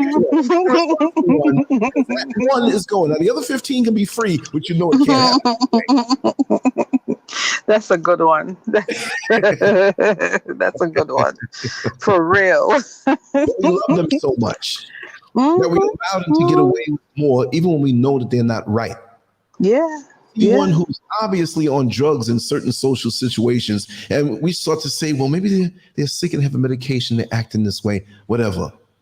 The minute you see me, who may be tired from being up working by the computer all night, then get up and do more shows and do different things, I don't know what's going on with him. He looks like he ain't sleep for days. He might be smoking crack. See? Yeah. I've had some they wanna assign things to you. That's right. Exactly. It's crazy. And so we make those excuses, and those of us who have mastered certain areas in life, we still don't have any faith, which I hate to use that word, but I'm just using it as a figure of speech since people say we have no faith in them. Even when we know they're the person for the job, we still look at them as though they're less. And the funny part about it is, when you have a company that you hire that has all white ads, and you see white faces in that white ads, and they're on the white side of town, and when you hire them to be a plumber or a carpenter, they send that black man who might live around the corner from you. And because he is ordained by the white company that you revere so much, you don't look down on him as much because he's got the uniform, he's got everything is legit. So if white folks, ordain you, I can't give you the same treatment as somebody who I don't know. But guess what? Around the corner who came to do plumbing work in your house through the white company, wasn't working through the white company, you would never fall through to the recommendation on this man who lives around the corner from you who does great work. He is the best. Right. He's validated by his employ in the white company. So you say, come on in, because you know that white company got insurance. So if something is missing, they can pay for it. But you ain't going to help him out directly and keep the money in the family to the point where true. Credit with a white company who's smiling with you and charging you 3 and 4 times the amount. So true. Over on you. So now the brother in the neighborhood, he got kids to feed. He may not have it all, and he ain't no crackhead. He may not have that particular job. That they never send him to the white neighborhoods that are affluent because they don't want nothing dark coming in their house. But they'll send him to the nigger neighborhoods because they don't even want to send the white workers there. See, there's a lot of games that go on, but they'll never admit it. It's unspoken rules and laws, and that's why many people that I speak to out here in the motherland who have no clue, they're not really supposed to know the details of growing up in America, but when you break it down intelligently and let them see, and this is why things are the way they are. And those who are wise, and usually it's the younger brothers, who can't figure it out, but they figured out. Like when I was in the Uber, actually Bolt is like Uber. I like them better because that's a straight up African company, right? So I use them and they're extremely affordable. I don't have money like that to be using, in America, I have to say, with taxis and Bolts, even the Uber may be cheaper. They still have Lyft out there, right? Yeah. Well, they will charge you. It's better than a straight up taxi you see in the street or one that you call. But it is so daggone inexpensive here.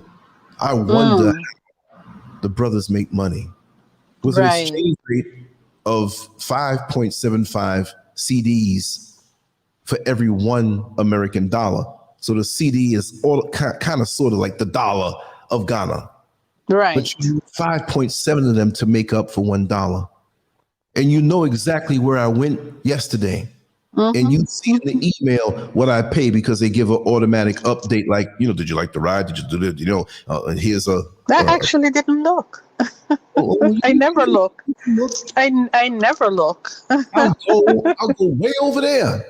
Now early in the morning or like around 10, 11 or 2 and 3. Not the lunchtime, not the morning rush, not, because there really is no rush. There is a rush, but it's in the morning, heading toward one direction where you have all the high rises and stuff going on. Right. You really break it down. You mean I went that distance? That was a good ways, though. Yeah. And they charged me 30 CDs. Well, I said 5.75. Let's just say 6. You mean I went all that way and they charged me $5? Wow. Something that would have cost me $50 in America? How are these guys surviving? Because that's cheap. Wow.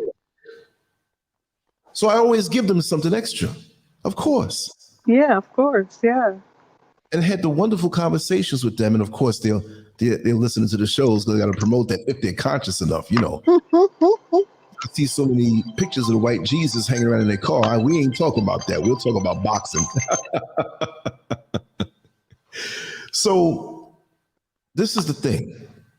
We've had our own worldwide pandemic of killing and raping, exploitation being used. And when it comes to being used, have we been compensated for that? But you have the people say, oh, it's the past. Move on from that. I don't see color. But evidently somebody in your bloodline long before you came here, they did. And because of that, you are where you are with the privilege that you have. Well, if you say that it's in the past, I'll accept that. Even it up. Give back your privilege, give back your wealth.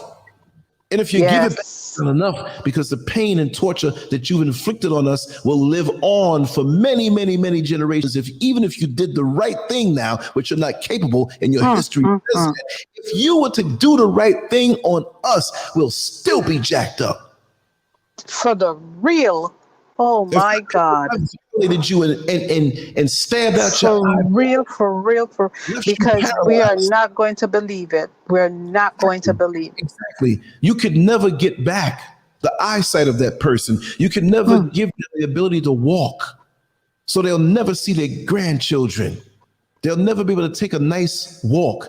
The simple things in life with us, even though those of us who may be healthy, we're not living as we should because our mind is messed up. Let me tell you something. I ain't scared of too many people. I ain't the toughest guy in the world, but I have made a conscious decision to not ever live in fear. Because that's the battle. Like they say, we have nothing to fear but fear itself. I'm a brazen, bold individual moving in my lane, and I feel so happy about that. I have gotten from a level of dysfunction by being out of that environment. Because as someone who is not afraid to speak on things, do you think I always had it easy on these jobs? Not that I go into the break room, you white people need to listen to this. I'm not one of those guys. I move in silence that way. And I believe in no ineffective aggression. I'm not the fighter who's going to come out in the first round and throw in and shoot my load where I throw all my punches. And damn, we got 14 more rounds to go. I'm tired. I am a righteous assassin on ignorance. I'm a hitman in life, not trying to be some big whatever, but in my path. And that's what many of us need to understand, that we have to deal with what's in our path. We can't save the world single-handedly, but you have people out here who feel they're prophets and I'm going to be the one to, and that's nothing but damn ego. Play your position. No team has a team mate that wins it all. Now in basketball, you have a player that does 40 shots and he gets, scored 40 baskets or 30 baskets. Talent that way. So as a team member, you must acknowledge that and pass them the ball because they got a better shot than you. But overall, no one should think on an ego level. Right. We're supposed to deal with what's in our path and move in that spirit. We must have a leaderless movement. So when they chop off the head of the leader, we're not scrambling. See, we were so exactly. By the example of Malcolm X. But as soon as he was gone, not that he was the leader of all of us, because so many black people hated his guts because he let them know what was inside of them and they did not want to face it. We have a lot of people here. And that's our problem. That's our problem. That's why we can't move forward. It's just like what I just said. Even if the pink person gave us back everything, gave us reparations, did whatever, it can't fix all the wrong that was done, right? But some of our people will be the first one to say, oh, let's just forget whatever happened in the past because now we've gotten our reparations, we can forget what they did to us. Bullshit. Guess what? You're still jacked up in the head. You're not able to function for yourself. That's right. And we can't think for ourselves. Yes. And much of that thing of us not being able to get along with ourselves comes from their attack on our mind. Not just for a little bit, because there are people who I know that will say little things. We're close with each other. We can be friendly with each other. But they always make sure to say something that's going to put me down. And I'll straight up in their face. See, I know how sneaky they're acting. I said, listen, my parents built me from the ground up. Right. To the point where I think when they were making love to make me, they would chant words: confidence, strength, confidence, brave, being brave. They were calling down words while they would get me. That was your father. My mother was agreeing. Yes, so and so. Now many people, I don't know about my parents doing the do, but they did the do to get me there. But Their essence came. It came all right. Like I said in my joke, I said, when you see a personality that's meek and watered down and doesn't have much strength, you don't have to be loud. You don't have to be confrontational. But it's that one you remember. They were a weak orgasm to their parents. But when you see a strong personality, I say, boy, you were one of those memorable ones. Because see, I did 4 we don't strong forget. ones. Yeah, we don't forget. I remember when I was 18 years old and we were old in the house a little bit and the girlfriend was over. We were on the couch watching TV, but we had the covers over us and we're sitting there. You couldn't tell by the head what was going on, but our hands are going to town. And oh boy, when we realized the snores of my father, timing the breathing of my mother, and we can go all the way now. So we got buck wild. I won't forget that one. The one that was so strong. 5 minutes before you have it. Oh God. Oh God. On the inhale. Right, inhaling. Right. Moaning on the inhale. That's when you know it's good. Moaning, but yeah. You can say, oh, sugar, honey, iced tea, inhaling it. Oh shit.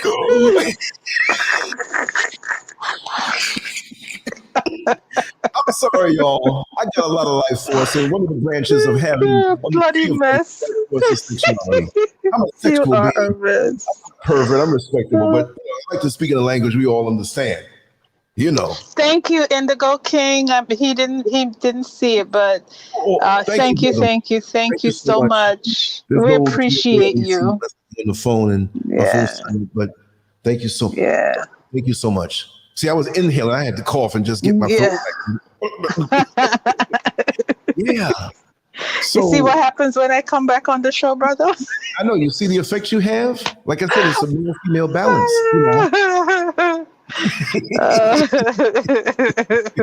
Oh gosh, Indigo King going supernova for real. That's right. And we have that ability and we don't know it. And you know, when we say, why do we love them so much?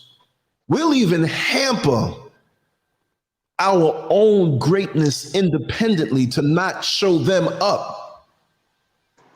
We're humble with it. That's why we got to be Murat. Thank you again. Oh my God, you are so sweet. Thank you. I'm gonna work even harder. When see this love, I'm gonna put some time that's undeniable. Like, damn, he did some long shows and he did. Yeah, but make it be something of substance where we can get something out of it. And again, I'm open to all who are conscious and righteous who want to come on and share their perspectives. I will sit here and I'll talk a little bit now. You gotta shut me up, but that's what we do here. It's a collective. So it's not like, people can get on there and, as soon as the stream starts, hello, everybody, hit my PayPal, hit my Cash App, hit my Super Chat. And it's like, shut up and share something. Let people see. If everybody's not able to, and it's okay. I'm not even asking, but you show love. And this is something I love. And this is something I committed to doing. And it's showing love for the platform. Yes, it's showing love to me and Priscilla G, but I'm saying it's the platform. Yes. When you have a baby and people want to show love to the baby, they'll put money in the parent's hand, but it's for the baby. Buy the baby some diapers. Now, nothing fancy. Whatever you need. Piece of candy, whatever. Buy something for the baby. And so I feel good when people show love to my baby, Carol Williams. My baby going to be fat today. It's going to eat good. Yeah. Symbolic. Carol, thank you, Carol, sweetheart. So much. Thank you. Yes, we got to put the work in, and I thank you for vibing with what we do. Sometimes I'm thinking, like, am I making sense? Or I never doubt and say if I'm doing the right thing, but we all need to do with what's in our path, and this is what I have a propensity for doing. Do it. If you sweep floors, right. You clean windows on a high rise and get paid good because you're going up to a job nobody else wants to do. Whatever you do, do it good. Give of yourself. Leave an imprint in this world so your presence affects somebody. That's one of my biggest things. Think about my parents and how they affected me, not just because they're my parents, but they did that. Yes. They did that. You understand? So I got to take that and honor them. It's almost like, in this thing that we don't like to talk about, multi-level marketing, but whatever I do, they get a piece of it. Whatever my Right. children do, I get a piece of it. Right. Whatever I do goes out there. Because again, like I said, when my mother passed away, not to get too deep, but my brother months before stole the book, her address book, and started hitting up old friends that she may not have seen for years for money, saying that she was sick. She had the one stroke and it took her voice and she was stuttering a lot to talk, and she was very embarrassed about that.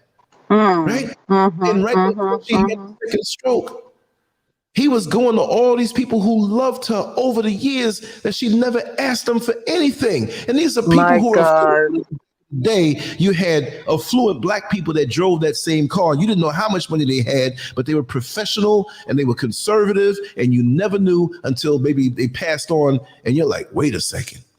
You might have known the lawyer that did their estate, and you're like, all this time they had 4.5 million. It may not be like For real.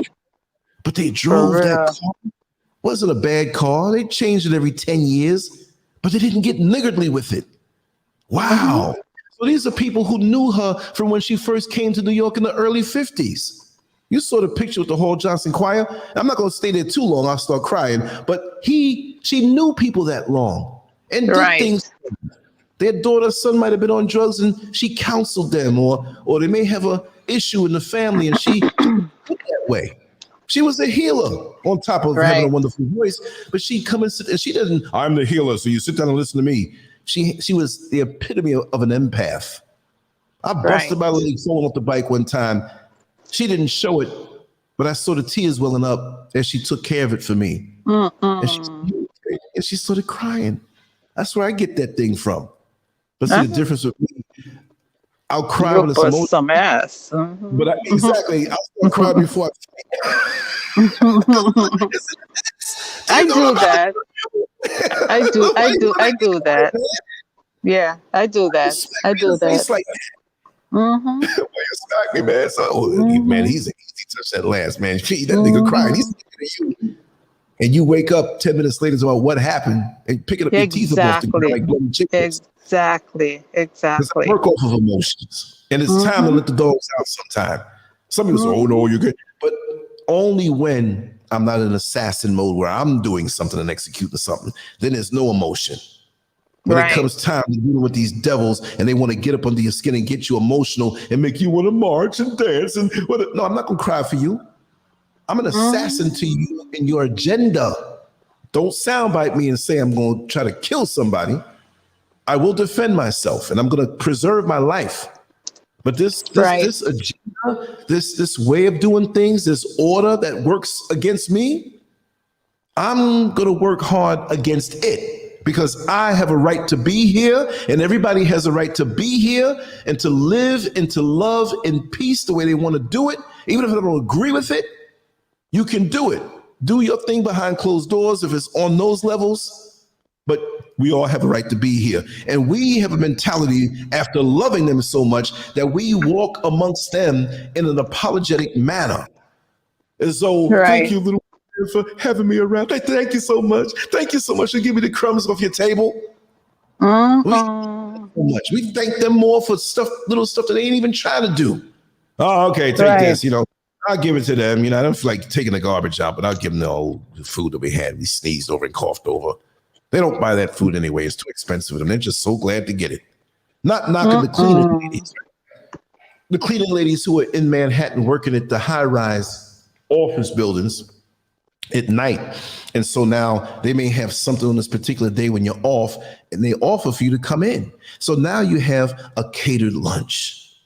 Catered. All different types of stuff because it's not a convention, but this particular day on that particular job, in this huge office building, and the whole floor belongs to this company. So they take several cubicles, not no little cubicle, but a whole room, the conference room. And they have a Japanese chef over there. They have a dude making Indian food. They got folks making American food. They know one of the Jamaican cleaners came in to make some Jamaican. Oh, I love the jerk chicken. Yeah, right. So the cleaning lady that they came and brought in to clean up after on her day off. Well, we have this food. Lily, do you want this? Or, Madge, do you want this? Sure. And you see these ladies in the train, they don't even care if the food gets mixed up. Throw it all in the garbage bag, the hefty bag, and bring it on home. Right. And when you bring it on home, sushi is mixed up with the jerk chicken. But you know what? You probably couldn't afford that chef, the sushi chef, to make that for you. So you have jerk sauce and seasoning on the sushi, but you eat it and it's good. You eat it anyway, exactly. Brother Lance, just check your text message. Check your text message for a second. Okay, I will. Okay. Yes, I will. Okay, gotcha. All right. Yeah. So that being said, we're so glad that for anything, because we love them so much, they can do us no wrong. We're like that person who is in love with this individual that the world tells us this person is no good for you. And they know that we love them unconditionally, even more than we love ourselves. But it takes them to abuse us time after time after time again, and we still hold on, seeing the good in them. We come with excuses. It's not all white people. We know that. But when you have 95% of the system against you, and you come and say they know they're all not bad, but what about the system that they don't complain about that serves them good? They may wear their dark glasses and hide behind a sign. And when the cameras come around, they hold the sign up. You ain't getting my face on there because I ain't trying to lose my white privilege or be called a nigger lover. So they'll do these little things for you and actually to sometimes and oftentimes relieve their own guilt, because they know they're participating in a system that they're not going to stop participating in. And just like that white woman who's supposed to specialize on racism, and the question that she asked in the early part to the white folks in the audience, how many of you would trade your white privilege or your white skin and want to come back and be black? And none of them raised their hands because they know what they're getting. They know the system. And these are some of the people that some of us black folks say, oh, well, I did it all that way. So, but they raise their hand because they don't want to be you. I could feign it. I can act like I'm on your side. But when it's time to go home and time to go back to my neighborhood and time to get up on my job and not get pulled over by the cops and not have to go to a hospital that is subpar, but I can afford or get favor. Do you know? And for the people who are not in America, do you know? And these are the things I drop on the brothers out here when we have a little powwows. And I had one yesterday in the Uber, the Bolt. I'm sorry, I keep saying Uber. We have Uber out here too. But in the Bolt, we were talking and I was itching. I said, should I pull the camera out? Because it was a wonderful conversation. You would have seen the street and everything, but it was in the car. And I don't know why I didn't do it. I didn't know it was going to go. It just kept getting better and better and better. And I would have had to whip out and do whatever. So, I'll be ready for that. We missed a good one yesterday. It was a good one. And so I let them know, and I let the brother know yesterday. I said, do you know that when you have a predominantly black neighborhood that may fall in a particular zip code? So I had to explain to him, it's a little different out here. They don't call it zip codes. They have their way. And I have to say that for many people here in Accra, many of the streets don't have names. They have what they call a digital address. So when it comes to mailing things out or sending things out, you have an exact digital address where they bring it to you. I mean, digital to the point with the GPS and everything, and zoop, right back directly on your home or where you are. If you live in an apartment where there's multiple units, then you have to put the unit there and your name and stuff like that. But the digital address, there's some who have names. That's just the way it is here, because a lot of places are still developing and they haven't given it a name yet. And that's kind of ass backwards, if you ask me. I love the people here. You're right, Raw Reality, Jane Elliott. Yeah, that's her. I'm going to put this up, Yeah, shrimp or sea roaches. You're right. The poor man's, yeah, lobster and sea roaches, shrimp. That's when you think about it that way. You're so right. But I told him about the zip codes. And when it's in a predominantly black neighborhood, when you get a car, brand new or used, whatever, but you're still paying for it, whatever, you are going to get charged more for insurance because of that. Do they say that? No, but you know what it is. And you go into a white, so-called affluent neighborhood where they have more money and they're not charging them that much. And half of the people who live there could be car thieves, going into the black neighborhood and stealing cars. But no, that's how the system works on so many levels, with credit, with housing, with anything that you're dependent on the system to serve you. And you would think that they would be fair. They're not going to be fair. It's always harder for you. I'm not saying this to discourage you. I'm saying this to encourage you to be shrewd in the system, dodge the blows, and come with your own. You got to have more ability to sacrifice. You got to have the ability to deny yourself at some points to get what you need to get.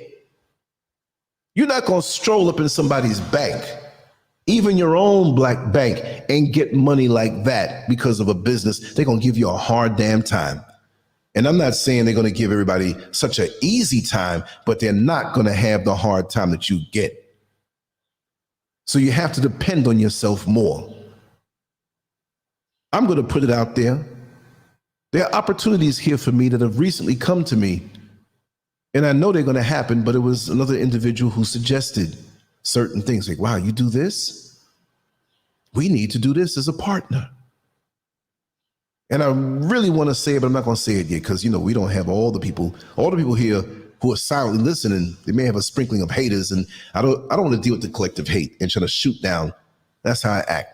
I'll tell people individually, but we'll just let it roll and see. It was put out there into the universe by somebody who is somewhat influent, that they can do this, but they just don't have the talent to do it. I'm like, okay, I'm with you. May not have as much money to put into it, but I'll put some elbow grease and some talent behind it. And let's make something unique. But if I didn't follow my vision to get out of that atmosphere that I had been dealing with for so long, you know the story when I was beat by the 11 cops. We know the story about the teacher in high school who ripped up my artwork and said it wasn't good enough. There's a lot of things in my life that I had to deal with on a steady basis. And I got tired of it. I can't operate in this hostile living environment. For me, I'm not saying for anybody. So while I left certain things there, and there's certain things in this society that may be minor issues, it's minor because of me, because it's nothing that is a problem. Because the way I live there is the same way I lived here, except I can fly higher. Right. The old PF Flyers commercial back in the early 70s. PF Flyers make you run faster and jump higher. And so all of us left Converse and Pro Kids alone because of the advertisements. Oh my God. And you put on the PF Flyers and it was a placebo effect because you jumping around like you flying. And all you did was push more. They screwed over your mind. Exactly. Well, we really are we have become the slave catchers for each other. Isn't that something? Yeah. We become the slave catchers for each other. And where do you see it exemplified the most? Where do you see it exemplified the most? Say it again? I said, where do you see it exemplified the most? Being the slave catcher for our own people. so many. Target, Walmart, any of these quote unquote, and please forgive me for saying it this way, any of these ratchet locations. Let me run to the kitchen real quick. I'll be right back. Keep talking. You want me to keep talking? Oh God, I'll be where back quick before you inhale. I just inhaled. Oh damn! See, I'm back. Anyway, give me like 45 seconds. Make your point. Go ahead.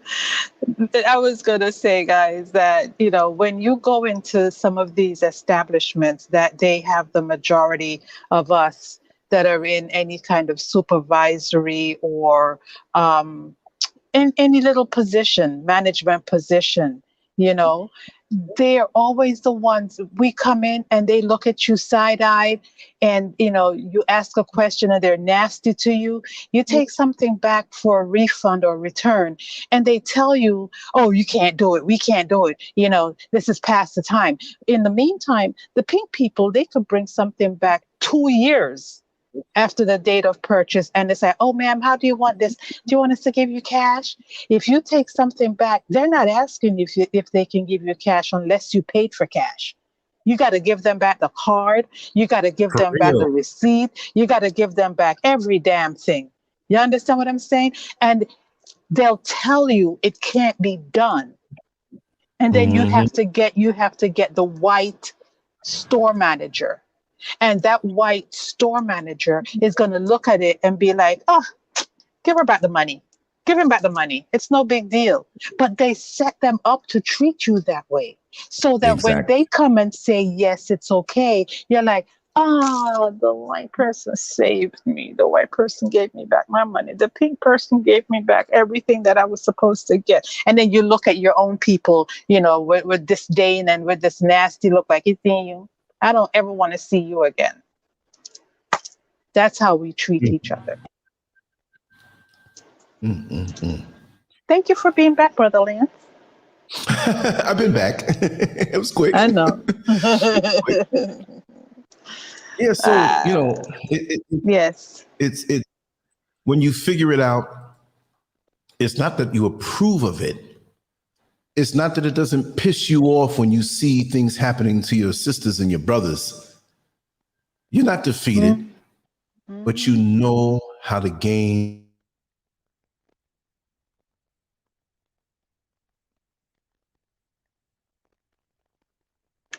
I know from the past, when the power goes out, you can still hear me. So I'm gonna keep on talking. And what I'm gonna do, I'm gonna come back into the show through my phone. If Okay. that's okay, yeah. So I'm gonna do that. So we're prepared for this moment. The power went out, so it's okay. It's Okay. okay. Okay. Okay. But you can still hear me in the show. I hear you. I hear you. Okay, let everybody know that we had a quick, probably it's gonna be just like a second or a couple of minutes. Guys. Okay, guys. Can everybody still hear Lance? Yeah, can they? I don't know yet. Okay. Tell me if I'm you gonna- can hear Lance, please, guys, because he just had a power outage. So we're trying to make sure that he can hear yeah, you. I'll come on Yes, they hear you. They hear you. Brother Lance, okay, they hear you. Mhm. and ask them if they hear your echo coming through my computer, which might Do make you it. hear the echo? Do you hear the echo coming through? Because I do hear it when I'm. I can turn your sound down. Yeah. You can hear the echo? Let me know. I can turn it down enough where I can hear it. Okay. They hear the echo. There is an echo. Yes. Some people say Okay, there is an echo. Yes. let me go into the mail and open up the link where I'll just come back in on the show. So this is how we handle things. See, we learn from Right. experience. And Exactly. okay, here it is. One Let me hit blackout monkey ain't gonna stop no show. that one right. See, now I can really Yeah. see it now. Exactly. Exactly. Ain't gonna happen. It's not happening. The hell? Yeah, Nope. yeah. Okay. Okay, here we go. I've I done it. think it's better now, but I think it's much because I don't hear myself, so I think it's Right. better. Okay. Can you hear? I'm gonna shut down. I'm gonna walk away from this whole setup. Okay. I'm gonna Okay. take my internet with me and Okay. walk away from. I'm gonna turn your volume on the computer down. Let Okay. me know, and I think I can, but let me know if you can hear me. Okay, and I have to be able to hear you now. That's the funny Can part. you hear me? Can you hear me? Can you hear me? And- okay, let's check this out.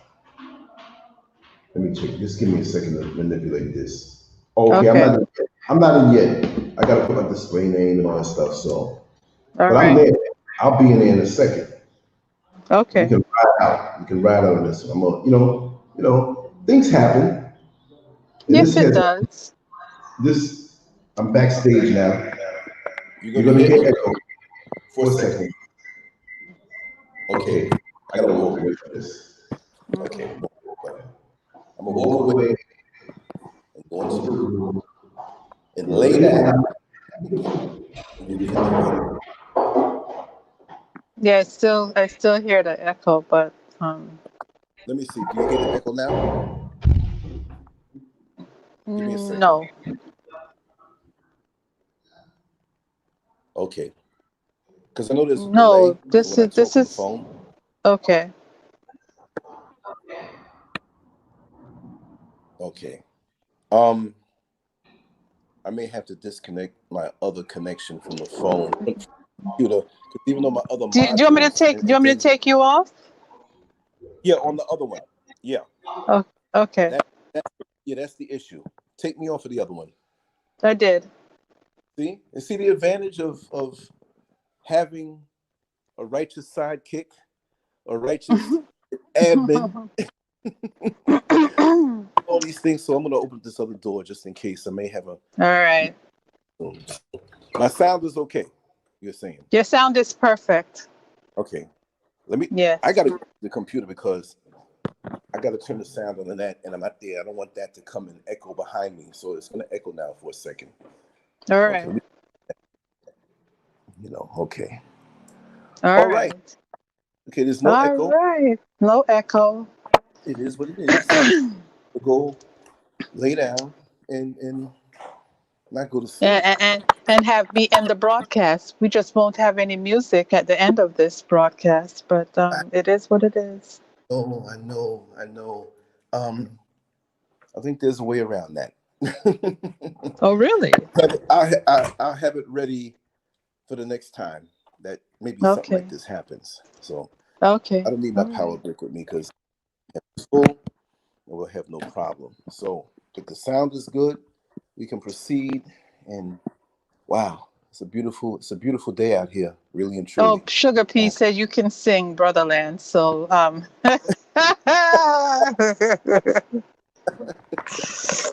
Wow, that's crazy. This is awesome. I like this. So what I can do, here's a Mhm. top of my head. Gonna get back on the subject. But what I can do, I can set up a Mhm. show Mhm. and we'll go on live Excuse me. and I'll keep Mhm. my phone Mhm. and we'll take a walk through different areas of Accra and Ghana live. You understand? God, dog. Yes. Good idea. And we can show, like right now you have the um the banner right there. But we won't have Yeah. it. We'll just show all of that. I'll keep the power brick with me so the phone doesn't go down and you get to see things live as it's happening. We'll put it on the show. Especially if I get, Awesome. and I have that ability with my other equipment within the next few days. Right. But Right. you all those things, you have to bring it and haul it and set it up. But this Right. way, I'll have it this way where just like our brother who's in Haiti right now, his phone, Mhm. it was a little dark. I'll come out here in the daytime and talk and make you see it. Make you see it. Yes. Yeah, we'll We have go a see it. kind of hang out. Kwame Raw, thank you so much, my brother. Thank you. You are appreciated. I know Brother Lance can't see it right now, but Kwame Raw just sent you a super chat, Brother Lance. Oh, thank you, Brother Kwame. Thank you so much. And I believe I missed your call the other day, and it was so late. I didn't know what No, exactly. this is a different Kwame, I think. This is Oh, Kwame oh, Raw, not Kwame oh, Boy again. okay. And again, I can't see in the chat room, so that's why Empress Ology has to be my eyes right now. You know, Right. that's a good thing. But see, I should have been handling this like this before, but I didn't know. And it's cool being a guest on your show anyway, but to be a guest and to really see. Oh, wait a second. Mm. Okay, wait a second. You mean I can see What? the chat? Make sure to see. Oh yeah. See, I've never been. See, okay, because you're signed in, right? Yeah, You will see the chat. I don't know. I'm seeing it now, but I had to hit the button to actually see it. Oh, You see, know. nice, See, nice. yeah. Simon X says show some beautiful parts of Ghana. Israel Yeah, would be awesome. I talk with someone saying I should move in. Well, yeah. The good, the bad, and the ugly. And what's good is that it's gonna do a lot for me because it's live and we're hanging out. And then for here, the culture is okay. If it was a Ghanaian walking around the camera, no big thing. Kind of sort of tell through the way I walk, Yes. whatever, that, oh, this is an American tourist, not knowing that I have a bloodline here in Ghana and that I'm here Mm-hmm. for good and I'm here to work with the people, my sisters and brothers. And I'm not going to show nothing that's bad. I'm not here to exploit like many tourists come and they come right for the jacked up things to show the same narrative that is shown on those commercials at night where the babies got flies around their face and so it is not like that here. But Right. say also that you have those who want to do a little hustle and beg money and act like they dirty and don't have. Look, I almost got robbed yesterday, and I told Right. you, tonight. You see what I Right. mean? So I got to tell it like it is. You do have those factions, but violent crime is not existent compared to what's in the states. You see what Right. I mean? So I think there's a knock on the door here. Let me see. Okay. Let me see. Let me open this here. Hold on a second. Mm-hmm. Oh no. Yeah, raw reality. He almost got robbed yesterday. Yeah, Now, yeah. Brother Lance, every time I speak, I kind of hear myself, but I don't know what that is. That's an echo. Let me come out of this room and go to where I Yeah. was before, because that's a very spacious room and the windows are open and the sound is popping. And these structures, ain't no wood involved. Yeah. Homes are like cinder block and concrete. The floors, the walls, everything. So you're gonna get that hard bounce, you know. Right. But yeah, I spoke about it last night, but I guess a lot of our sisters and brothers weren't there last night. It was so late that we had the show. I went to bed after the show and just got up to do the show. Right. So what time did I go to bed last night? Like 6 o'clock in the morning for me. It was I didn't keep you up. a little bit, but yeah. So anyway, I'll say it this way. Maybe I missed some parts that I spoke There's a about. lot of static. What are you doing? I know. I think it's this case that I have. So yeah, it's the case when I move it a certain way because it's an old beat up case, but I keep it to protect the phone and stuff like that. But Right. yeah, this is what it is. That I think this is so cool that I keep doing the show, doing a power outage. Ain't that something? You know. Mm-hmm. Um, yeah. Thieves and tourism. That's the most aggressive crime that you'll see. Right. They don't stab up and shoot tourists here because God ain't going for that. And I could tell you another story after this one, if you think I could, Mm-hmm. about what happened with us with the theft of a bag. You know what happened with us weeks back, months back. Yeah. Hmm. Think I No. can? Okay. But out of that, not telling the details in it, there's nothing to hide. But But it they, it didn't happen to you. I mean, it it's the kind of thing that yeah. that. See, I don't know. But let me take it out of this case. Yes, please. Yes. Yeah, because it might be more of an electronic thing than just a case. But I'll tell you one thing: this phone is so hot. I mean, it's hot. Like we're having a hot stove. And for some reason, it don't want to come out the case. Ain't this? Wait a second. What kind of dominant controlling case is this? I run things together.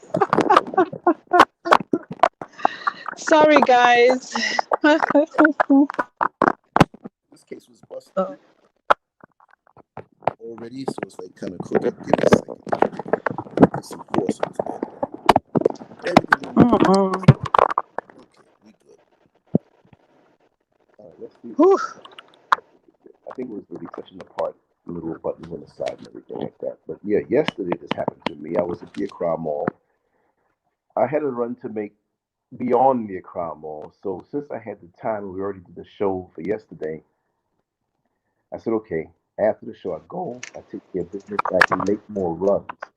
If I made if I made my run early in the morning, I'm limited because I had to do the show, and I don't want to rush and be under that kind of pressure. So I did all I had to do after where I can just be free because we knew we were going to do a show for the evening, but there was no set time. So I tried Right. to get as much as I could. And I was very open about what I did. I went to the internet spot, the MTN spot, and I wanted to get a cable modem that Right. would give me a more powerful internet experience and, to top off my mobile one that I have. Because what I said was that we have one little thing, internet mobile thing that I can put in my pocket so I can use Mm-hmm. my and everything when I'm going because I don't have phone service you pay for. As long as I have internet, my app takes care of that for pennies on the dollar. So that being Right. said, I'm making my runs, and they gave me the modem in this bright yellow bag, a little small bag. And I had a couple of other things that I picked up to bring home. And I was there, and I called the bolt, and I was waiting for him to show up. So I went to an edge, a highly visible edge uh, of the mall in the back. There's an entrance there, a back entrance. And I was kind of standing there. It's a few steps up higher, so I put the bag there. The whole world could see the bag and the things by my feet. And so there was a woman that came next to me, a young woman who came next to me, and she says, "Excuse me, sir, I need money for my baby. I need money for my baby." So, they don't carry the children on the front, they carry them on the back here, which to me was like a little cruel.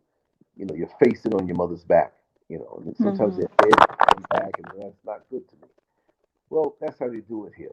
And in that area in the back of the mall is infested with people who are begging and scamming, and they have to have security there to run them away.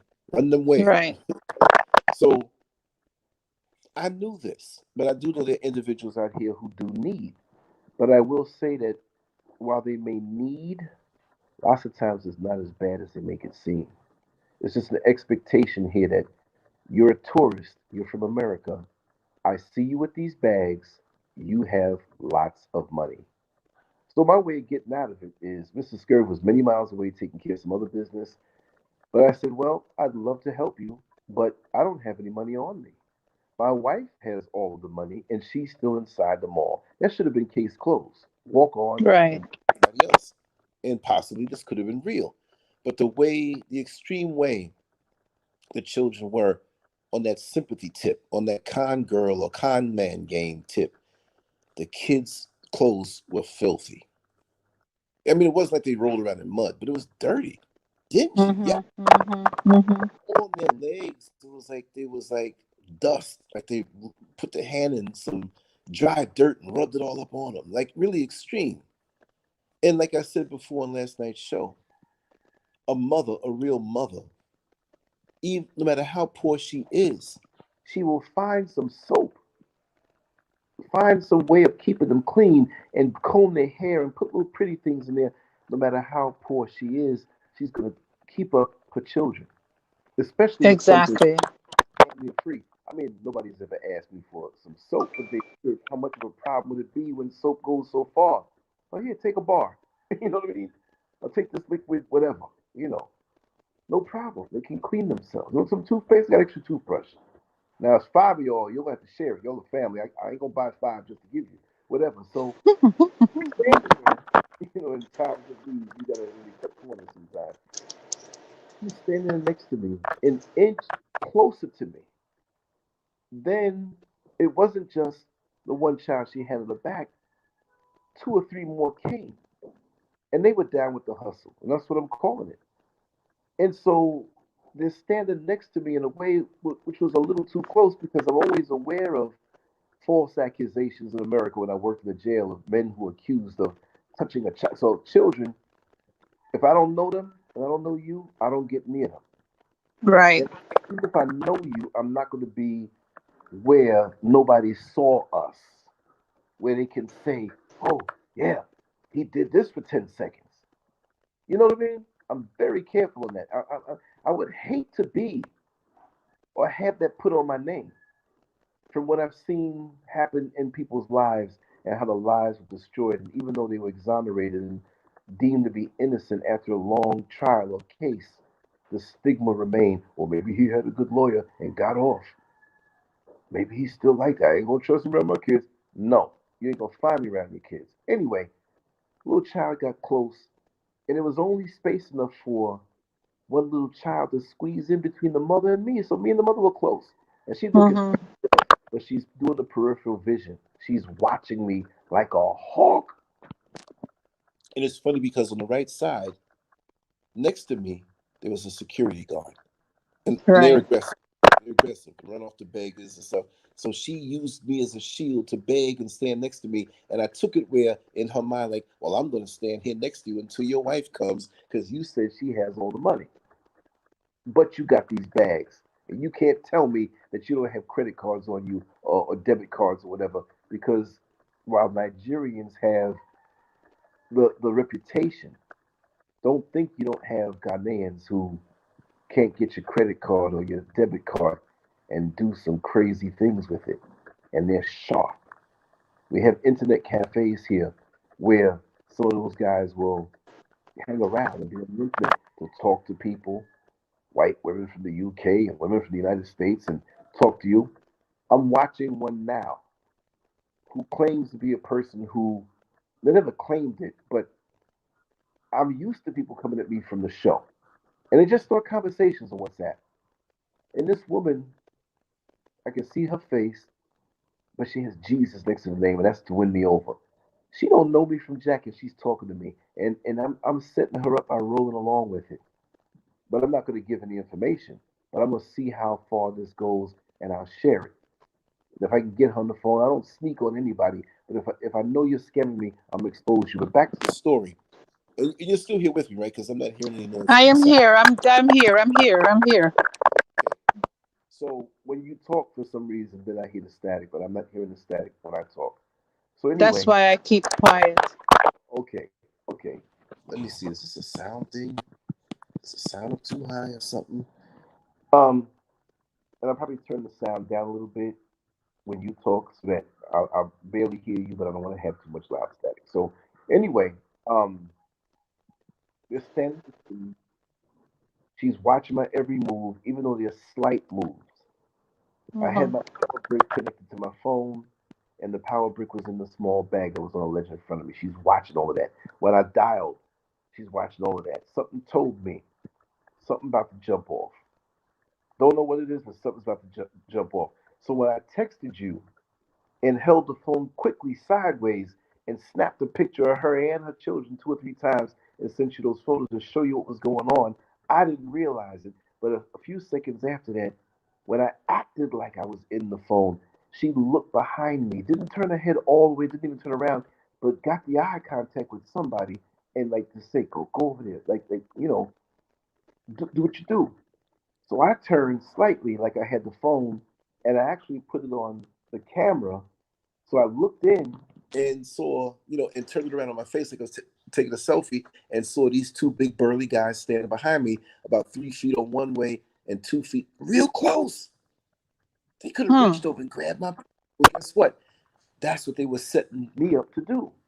And so she was standing next to me. So I would, if I tried to run and catch them, because they weren't going to hit me over the head or do nothing like that. I got a hard head. I had bent down to Right. pick up another lady bent down to pick up another bag that was next to mine, and we hit heads, and she was screaming, "Oh my God!" Oh! And I'm like, "Too hard? I got a Hmm. hard head."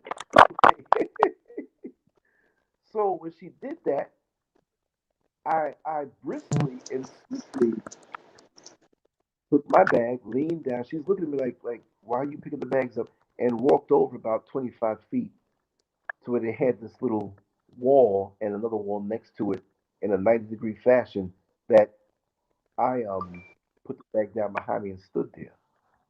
And they were all looking at me for a split second like this guy. And the analogy I used was that I was like that rodent out in the wild on the nature channel while we're seeing the snake move closer to bite him up and the rodent don't even know and just moves off and gets away and the snake snap misses because you moved at the exact second.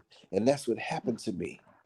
Right. And she just kept staring at me. She was pissed. And I didn't act like I was watching her, but I was. And one of them said something to her, like touched her, and they didn't run, but they walked fast and kind of jogged and run fast, walk fast off into the crowd. Hmm. So I don't know if she had maybe a cell phone on her, but I know that they were watching her from a distance. And if she maybe gave some kind of sign or something I didn't see, it was on and popping. Right, It was right, on and right. hard around those people because we figured she got a child on her back and three running around looking hungry. Let me whip out and give her something. And it was her job to Mm-hmm. spot whatever's in my hand. If I whipped out a wad of money and put it in my right pocket, well, guess what? One of them might shove me down to the ground and grab my pocket and grab what's in my pocket and run because they know where it is. Right. Exactly. So be careful. And this isn't a beautiful garment that I say is so spiritually uplifting and certain stresses that are not there. You do have that here. But in comparison to the United States, no comparison. No comparison. And I know my Hmm. appearance so much. When you see white folks, you already know.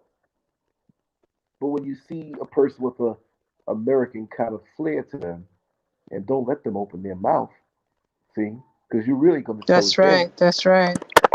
And that's the way it is. So, you live and you learn. Keep your eyes open. But very seldom are there violent things. You do have the pack of thieves, so to say. So when you're in the public areas like the malls and stuff, know that you will be watched. And they got to get close to you to set you up. They're just not going to run up on you like that. But my thing, I started Exactly. to say to myself, I started to doubt myself, not really. But I said, do I look like a victim? Why would they come at me like that? So for them, it's going to be a snatch and go because they weren't going to fight me. They knew that, but they had to know that I'm not a pushover. So they're going to do the sneaky thing and run. And these dudes are bigger than me, Right. younger than me, Right. But I can take a beating. But while I'm taking a beating, I'm getting you too. You're going to lose an eyeball. You're going to lose a nut. You're going to lose something. You're going to remember me. Mm-hmm. And For real, for real. with me, one thing I'm glad that when I worked in corrections, things, when they happen, I see it in slow motion, like I'm writing a report. When they happen, I don't get shocked because I have a certain level of righteous paranoia in me that knows that anything can happen anywhere. When I know Right. this, I drop my guard. I'm not burning myself out mentally. Pretty much it's okay. I have a thing about checking all perimeter doors where I live Mm-hmm. before I go, and then laying back for 10 minutes and making sure, like, do I hear any funny noises? It just happens with me. You Right. know, Right. Right. aha, let's find them. We know he's here. I'm not paranoid like that, but I'm very observant, and I will watch and I will throw off. But yeah, that happened. So That was very shocking, I that's have to right. tell you. Yeah, you were very shocked, especially since you were right there. Um, Mm-hmm. you were right there with me. I mean, we were texting and stuff like that, and I back and forth. But as it was happening, I sent you those pictures, and I told you afterward. I think I sent you a voicemail because I was waiting maybe for the call from the guy from Bolt, and he was already Right. there. He was, oh yeah, cool, yeah. I see you Bolt. Yeah, what's your name? You got to confirm. You know. Yes. So I mean, well, me being an African gear up, and you say they're not with us. How can I not be with me? My wife's great great grandfather is buried in Jamaica, and he's from Ghana. 95% of all Jamaicans are from Ghana. I have a bloodline there. So how could I not be with me? I understand the mentality on a national level where you have some who are here born and raised who look at you like you're something else because of the brainwashing. Now the Arabs for sure, but there are a lot of conscious brothers over here who understand. So Right. while ignorance runs high here also, I wouldn't say just like so many black folks give white folks who are definitely your enemy in their system the benefit of the doubt. Let's talk to the brothers here and sisters here to see where they stand because you have a full range of people here. And because there is a rift in communication, because many of us are taught to be against ourselves, that we give the white man and his system more of a break and we just Mm-hmm. come against it. So I would suggest to Google Memorandum 46 and you'll understand what the plan is. See? Well, then why would I move here if they side against us? Or why would I judge or assess one little situation of what they already do? Do you think that there was a Ghanaian obviously speaking the language and he had a wad of money in his pocket and he pulled it out to count it that same young lady wouldn't set him up. So it's not Of they're going course. Right. to Americans, black people who are from America, because sometimes they might be waiting all day. That was an opportunistic thing that I happened to walk in and got on their cross threads because it works against us globally. For those people, again, who are 9% of the population who want us against each other. Because Exactly. pretty much, if you stood next to one who say is African, well, we have to all see ourselves that way. Of course, there's a narrative about foundational Black Americans and what's that?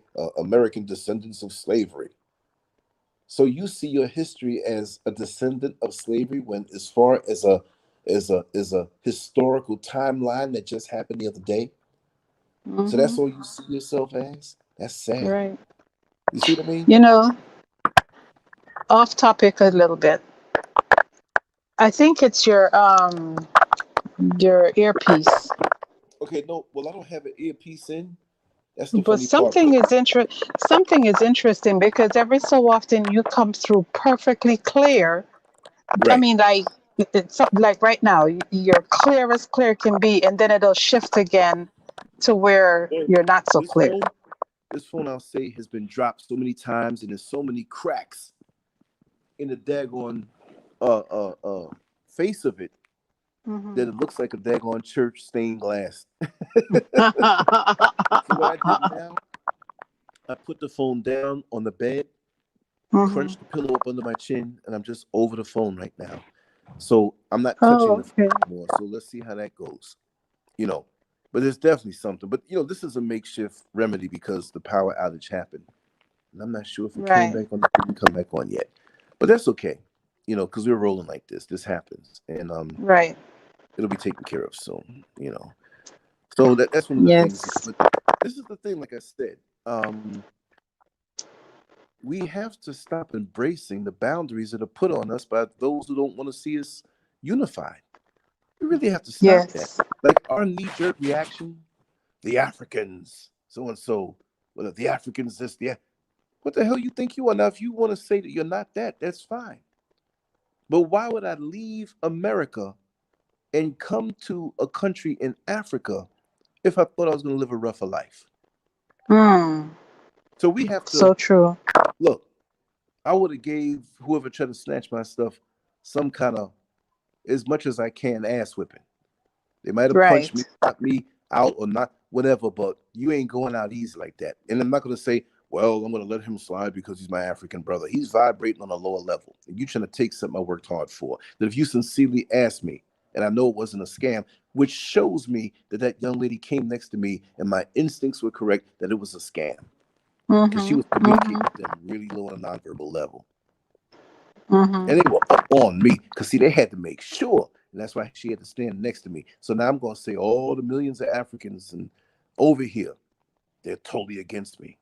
When I have Right. forged some really wonderful relationships, acquaintances, and just Right. proximities to certain people who have wonderful spirits, who may not even have that much money. And they may not be looking, I'm going to judge a character. I wanted to go back to the day where money didn't matter, which we know it does matter while you're in this society. But when you were a kid and mortgage was just a word, rent was just a word, light bill was something your folks did, you didn't have that over you at younger ages. Some of us did to a point, but for the most part, there was a time where you wouldn't even think about those things. It was automatic. You cut the lights on, they work. You open the fridges full of food. And as time went on, you were taught or you learned how to take care of yourself and what this entails. And you think back to those who raised you, although they may not have been perfect, that wow, they really did a lot for me. See? So we grow as time goes on. And we should get over, just like we don't say a damn thing. I will, if I choose to, when the white folk get over slavery, get over racism, it's over with. You got to pull yourself up by the bootstraps. I understand Right. that concept, but coming from them, I don't mean it when I say it to our own the way they mean it when they say it to us. See? So we got to get over these boundaries in a narrow-minded way of thinking that we oh, and Tommy Anderson, I see you on Facebook. The YouTube crowd can't see you. So if you can go to YouTube and go to the Lance Scurv page on YouTube, you'll be able to vibe with everybody. See? Right, So right, right. yeah, so like I said, our own thinking traps us off. We'll talk about the Africans, but we ain't gonna talk about the damn pink parasite who's got his knee in our neck every single day, giving us a hard time and are on code against us. Who's against us as Exactly. Americans in America more so than them? In the coons amongst us. See, Exactly. if I will say in defense, as you say, the Africans, right? In defense, they were taught something on the flip side about us. They were taught how great American society is. Mm-hmm. They were Mm-hmm. taught not to trust Black Americans through word. See? So Yeah, we got to be that's careful true. who's whispering in both of our ears and telling us both a damn lie to keep us apart. Exactly. I'm I'm I'm, I'm Yeah. quiet because we had a troll in the chat, so I'm just going Yeah. through and deleting all the stuff that they wrote. Yeah. This is definitely my phone. And I will say that it is so hot. We know iPhones cut off. You know, So somebody in for the some chat reason, I was just saying had to that dip. somebody in the chat was saying that when your phone gets so hot, it's got spyware on there, so you need to clean Yeah. it off. And I'm quite Yeah. sure I have it on my phone. But this phone Hmm. is soon in the garbage can anyway, you know? Right. And I'll be Right. very careful and use it in a Uh, limited fashion. I know uh, the traveling that I've done and the things I've opened mhm. myself up to, there's spyware all up in this bad boy. I know I have absolutely no privacy. I know if I put the phone down and I get naked or they're seeing me, man. I see in this game, it doesn't shock me. I expect it and I know it. And I know I'm on certain government lists from the United States. It was told to me by those who were there, who are in these Mhm. different agencies. I already know it. I got my own little set Mhm. of informants also. Not that big amount, but I know what time it is. I know how they're going up and down the website looking for stuff. Mhm. Right. You know, Right. the Right. agency of Virginia, Ashburn, what is it? Ashburn, Virginia, close Mhm. to, Washington. A lot of folks that work in Washington, they live in Virginia. It's right there. Or they have agencies, governmental agencies in those parts of Virginia that are close to actual Washington. You know, that's why they say Right. Delmar, Right. Delaware, Maryland, and Virginia, and Right. also, Washington. So those areas are tight on each other. And I know I've been Mhm. talking some smack from my heart without restraint for 20 years online, 10 years on the show. And I don't care if it's 2 weeks from now, we're going to do that anniversary show. August Mhm. 11th, Mhm. 2011 is when I first did a blog talk radio show that I uploaded to YouTube. But I've been online out here 20 years, 20 years and a half, whatever, you know. So I've been out here for a long time. And I've been jacked up with these agencies, man, from about 2005. I already knew. I had a guy who can check the IP address of anyone Mhm. who hit my website. And it was the old website, Scurv Originals, which all that work is on landscurv.com. And he would tell me the agencies that were on there watching. For Wow. some reason, after I spoke about the whole Eddie Long story in a very intense way and drew the picture of Mhm. him, and the picture's there if you go to landscurv.com under the art section, right? The picture of Eddie Mhm. Long bent over and Mhm. TD Jakes behind him.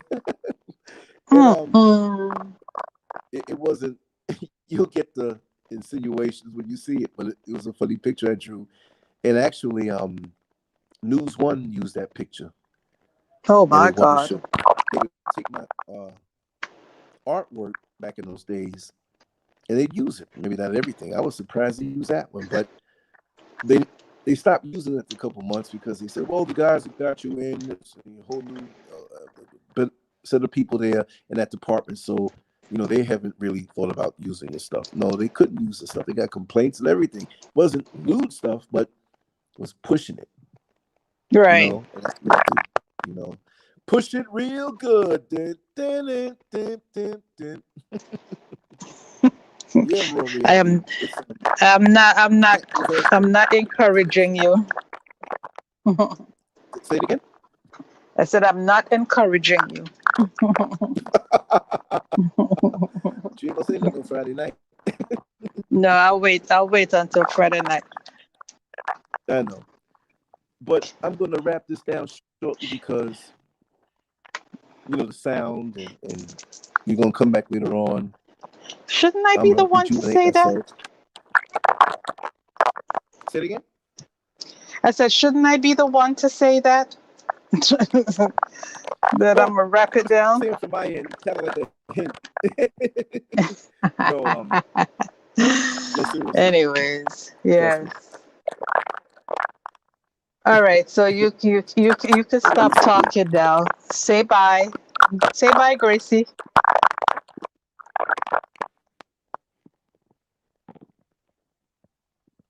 It's really bad. Yeah. All right, guys. Yeah. Family. If I had another phone, I would come on that way.